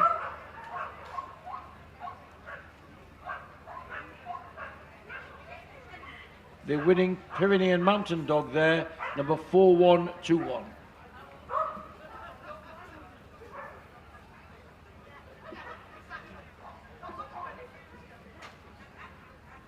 And here's a dog that would work with it, the Pyrenean Sheepdog. Today, winning under Ian Blackshaw, this nimble, long-haired variety of the Pyrenean Sheepdog would be the little herding dog that worked with the Pyrenean Mountain Dog. This is nimble, its coat can form natural locks, as we see here, giving it a sort of windswept quality. It's light and nimble, very mobile in its ears. There is the light action of the Pyrenean Sheepdog.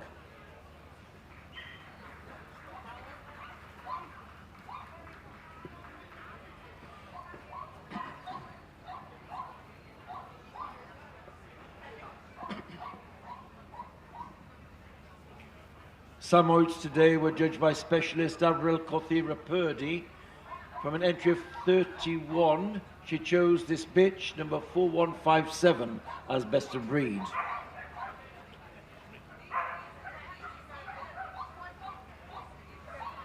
The Smiling Sammy gets its name because of its dark pigmentation on its lips. Always makes it look as though it's smiling. But apart from having this crisp white coat, sometimes with biscuit markings, fawn markings in it, there's a working herding dog under that.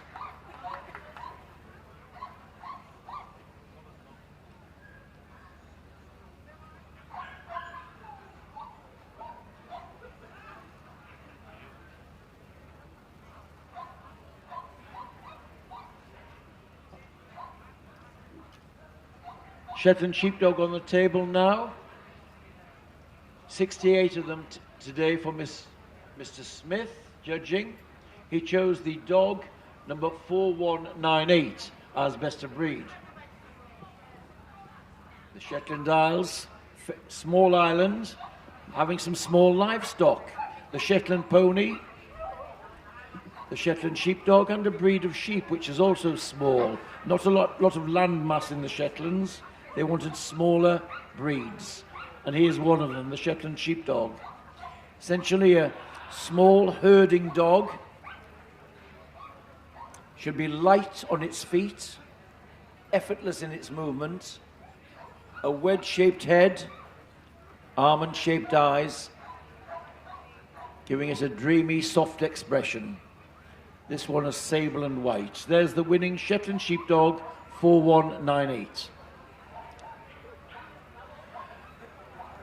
Now, Swedish breed for a Swedish judge, one with which Moa is very familiar, the Swedish Vallhund.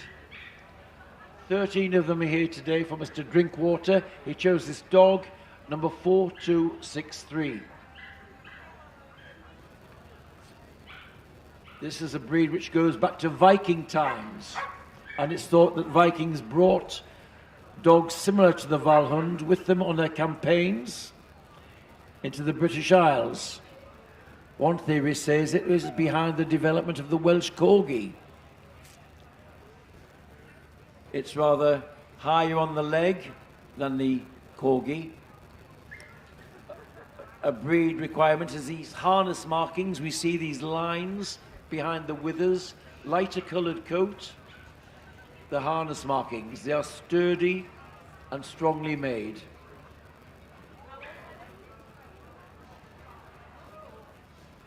And here is the first of the Corgis. Now the Cardigan Corgi. Anne MacDonald judged 18 of them today and chose this bitch, number 4280.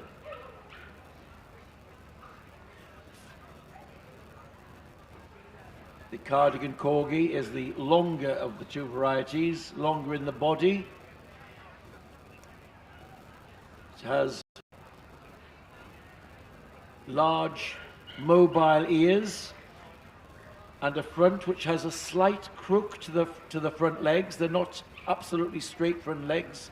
They accommodate a deep keel.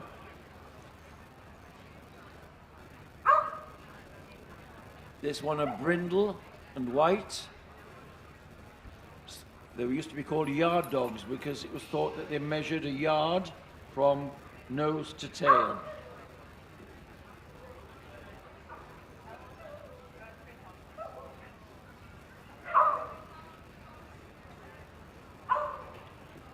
And here we have the Pembroke Corgi.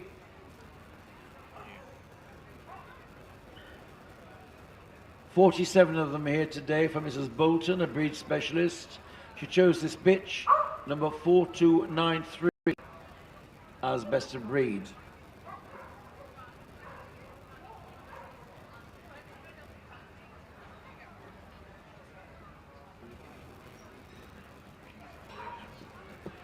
Now the Pembroke Corgi used to be traditionally a docked breed.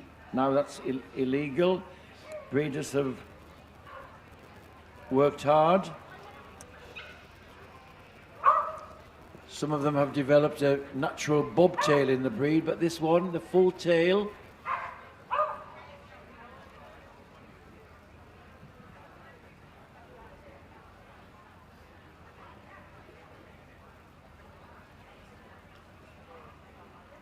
here we have the Picardy Sheepdog,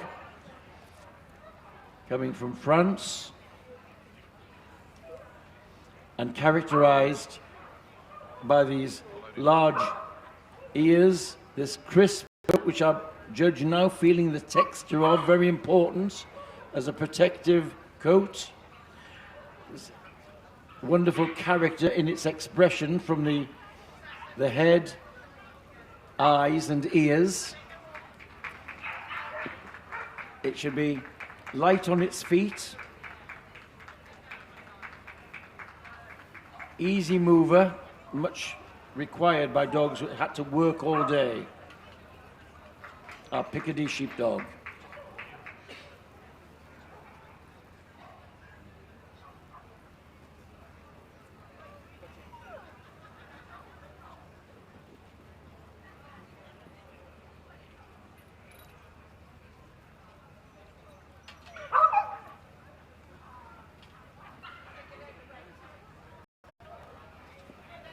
Now, having walked round, we'll see the shortlist being brought out. Australian Shepherd comes forward, and the Belgian Shepherd dog. The Border Collie, the Smooth Collie is brought in, and the Hungarian Poolie. In comes the Polish Lowland and the Pyrenean and the Samoyed, and the Pembroke Corgi is brought forward.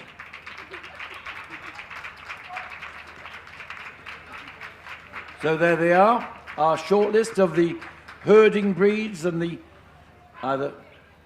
pastoral group, herders and guarders of flocks, developed to help man in his daily life and his work. Now, out and back, and then round to the round to the top. The Australian Shepherd.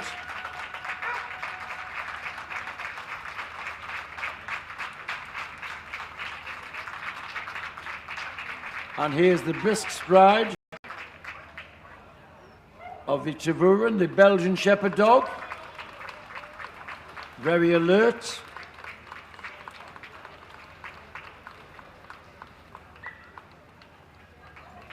Here's the Border Collie showing off that stealthy stride and low head carriage. And he's the Smooth Collie. With fan club, obviously, yes.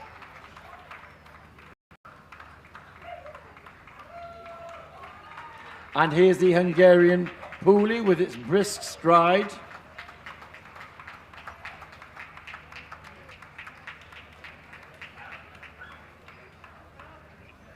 And there's the Polish Lowland, the Cobby dog of Poland.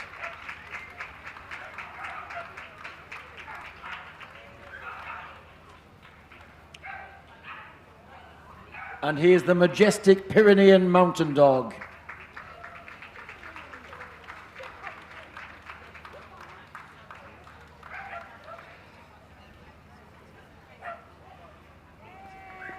And the Samoyed, from the nomadic tribes of the Samoyed.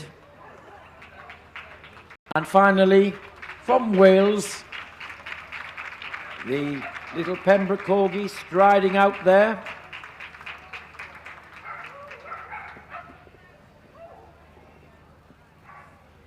There's a good lineup for our judge. Boards are coming in. Who's coming back tomorrow?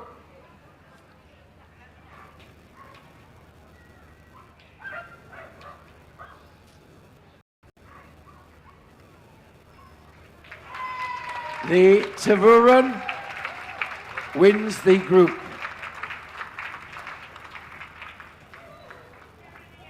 Oh, the Pyrenean Mountain Dog into second place. For third spot, the Australian Shepherd. And for fourth place, the Pembroke Corgi in fourth place. Well done to the other 5 making the cut. But it's the Belgian Shepherd dog will come back tomorrow, the Tervuren. Still alert and on her tiptoes there. That's the 5th of our group winners for Darlington. We hope that some of you will manage to come back to see the climax of the show tomorrow, the judging of Best in Show. Just look at the alertness there in that Tervuren. Congratulations, Rosettes, and generous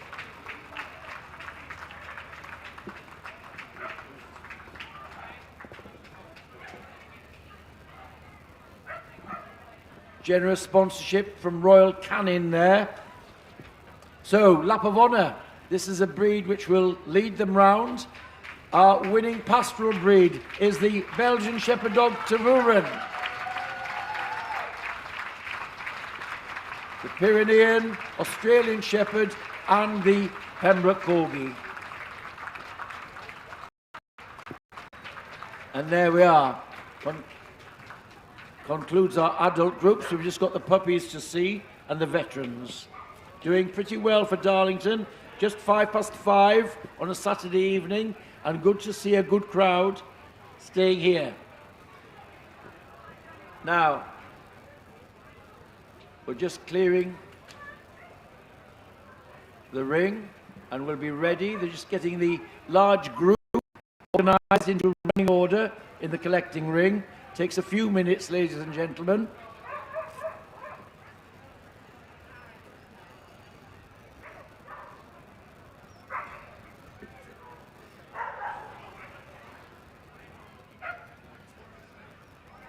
Only one to see, so here comes our judge, Patsy Hollings. The rest are coming in now. And here they come. The Pyrenean sheepdog is the one to be seen, Pyrenean mountain dog to be seen, followed by the border collie, bearded collie, the Belgian shepherd dog Malinois and Tervuren, and the Briard. I can see the border collie coming in now, and the Finnish Lapphund, the German shepherd, the Hungarian Puli and Pumi, and the Lancashire Heeler, the Maremma puppies coming next, the Norwegian Buhund. Here's the Old English Sheepdog puppy, the Polish Lowland, Shetland Sheepdog, Swedish Valhund next, please, and the Pembroke Corgi and the Cardigan Corgi. And there we have our pastoral puppies.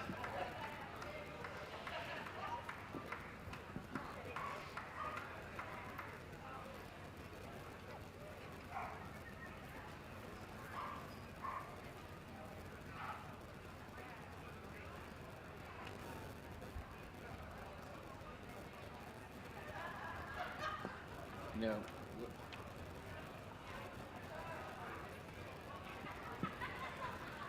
One to be seen here, the Pyrenean mountain dog. Tall breed, good leg length important, not overdone with substance, they have to be athletic. Of course, the colour camouflages them amongst the flocks of sheep. Could give the wolves a nasty shock when it stood up from amongst the sheep.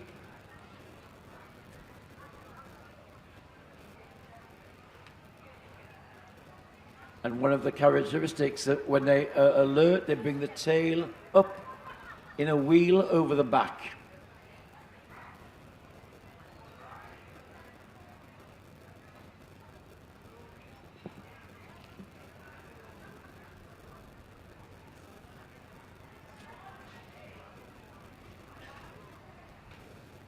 In comes the Australian Shepherd, the bearded collie, the Tervuren puppy, the border collie, and the Finnish Lapphund. Here's the little Lancashire Heeler coming forward, the Norwegian Buhund,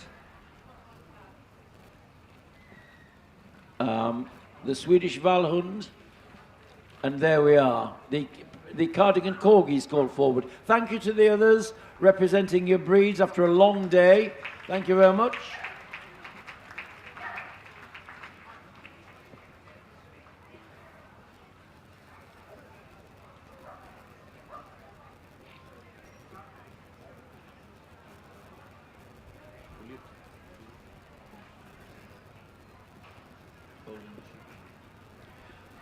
Right, we're going to see them go around, so time for you to see their profile movements. They've had a long day, cheer them on. There's the Australian Shepherd, Beardy, the Tervuren,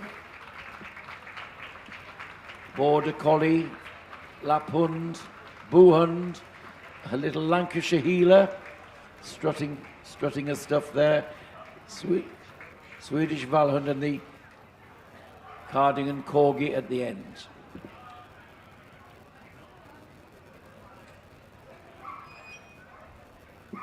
Right. We've seen them all. Who's going to win it? Who is going to win it? The Cardigan Corgi wins the Pastoral Puppy Group. In second place, the Norwegian Boohund. For third spot, it's the Swedish Valhund. In fourth place, the Australian Shepherd. So the Cardigan Corgi coming back tomorrow to compete for Best Puppy in Show. Well done to the others. Special ribbon awaits you. But it's the Royal Canin sponsorship rosettes and vouchers for their products coming out. Very generous of them.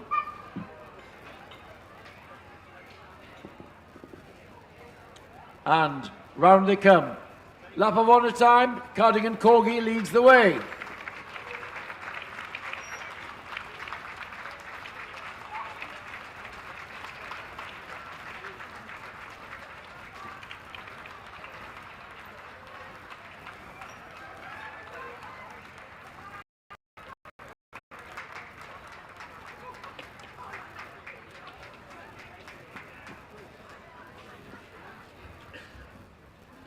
So they're another finalist for tomorrow evening, when we hope some of you will be here.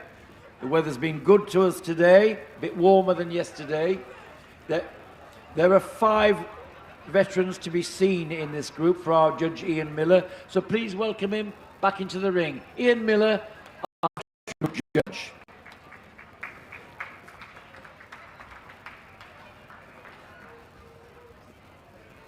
I think we're ready to be led in by the dogs who need to be seen. The Estrella Mountain dogs coming in.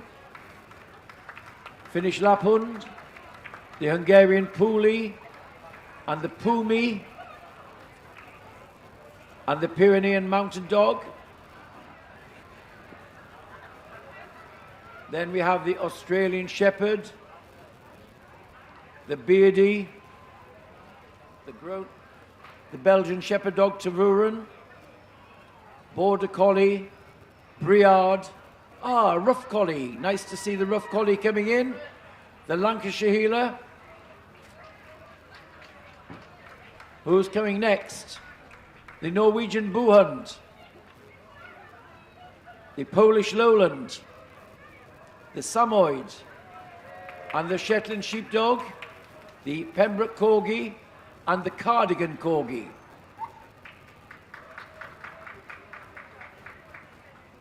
So there they go.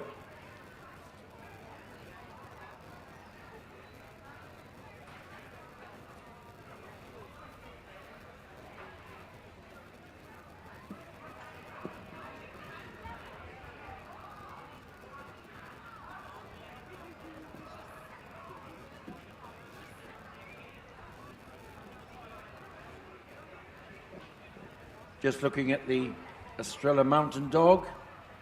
It's richly coloured, substantial. One of the breed features is the neatly turned back ears, folded back ears.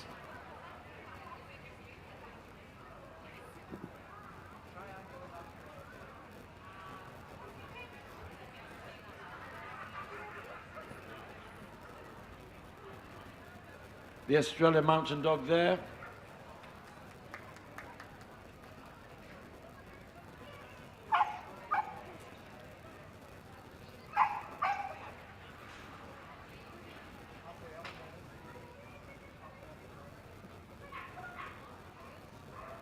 And out she goes, just looking a little tired at the end of a long day.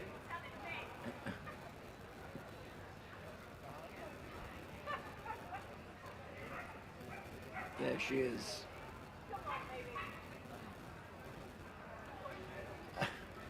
And here's the very alert Finnish Lapphund.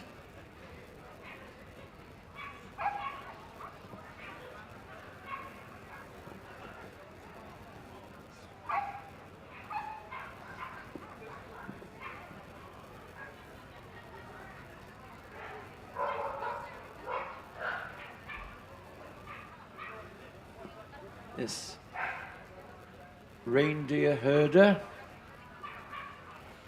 again hugely popular in its native Finland as a household companion. They are extremely loyal,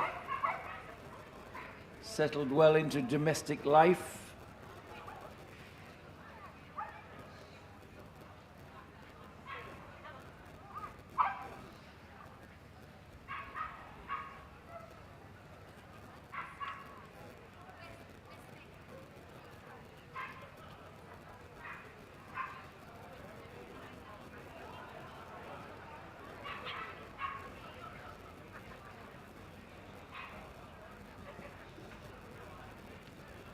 The Hungarian Puli on the table.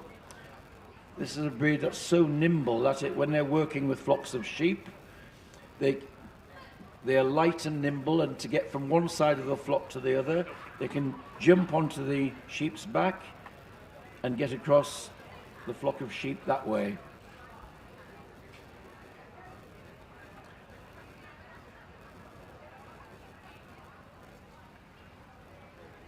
It's thought that the locks of hair, the cords, give insulation against the extremes of heat and cold. On the plains of Hungary,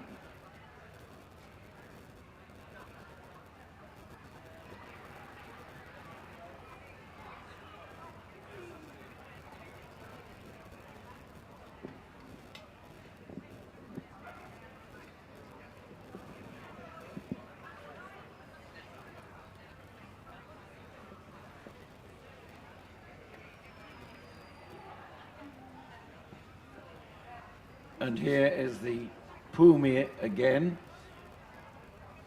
Its ancestry, perhaps with the Hungarian Puli and with a Terrier, or some thought an addition of German Spitz blood.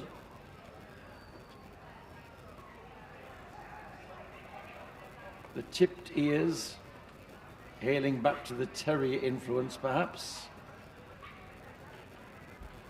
The breed has shown its ability to work as almost like a terrier, as a vermin dog, to keep down vermin, but also a herding dog.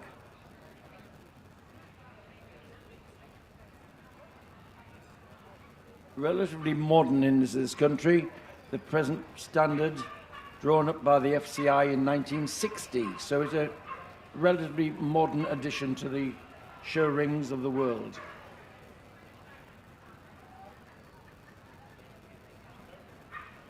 Lively temperament, beautiful expressions with those eyes and pricked ears.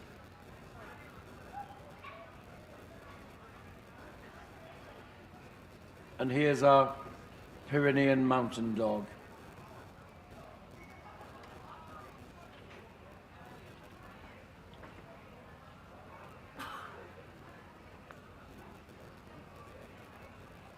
Very popular in France, not only as a flock guard, but in the households of the nobility in France.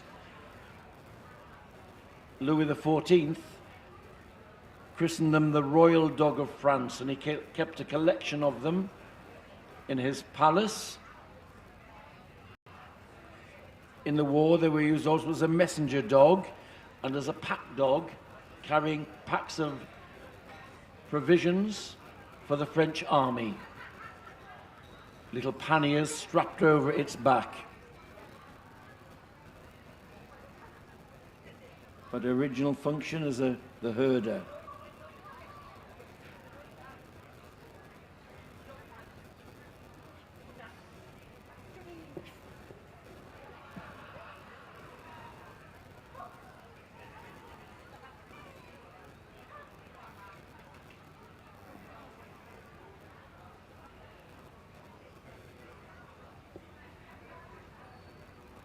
The elegant majesty of the Pyrenean mountain dog.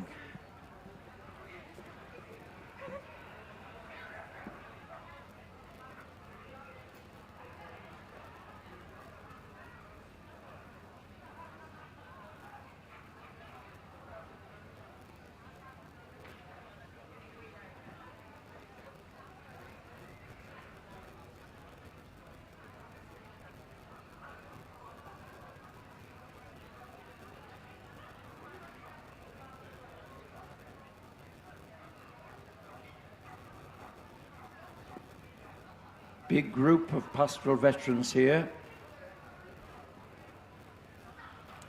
Many of them are long-lived breeds, hardy, fit for function.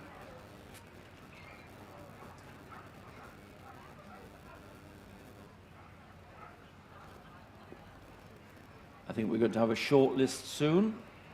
In comes the Pyrenean Mountain Dog, the Hungarian Puli, the Cardigan Corgi, the Samoyed, the Lancashire Heeler.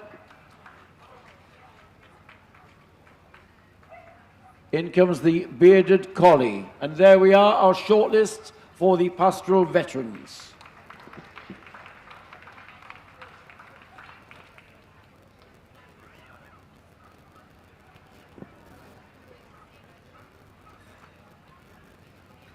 Thank you to all of you veterans staying on after a long day to represent your breeds.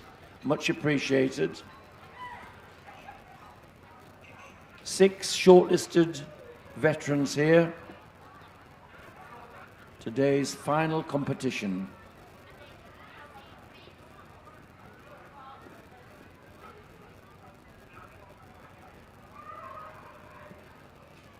Boards are coming out. Who's coming back tomorrow?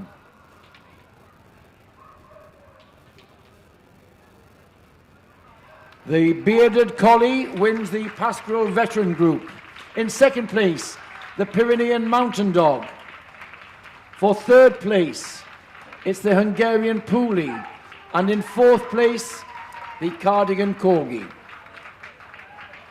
So well done to the others making the cut.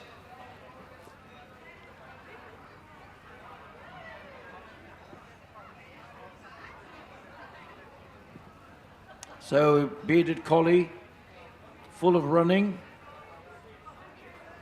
Ladies and gentlemen, we hope you've enjoyed your experience at Darlington on this sunny Saturday. We hope that some of you might get back here tomorrow to see the climax of the judging. If not, we wish you a safe journey home and look forward to seeing you next year. But before you go, one last round of applause for our winning veterans, led off by the Bearded Collie.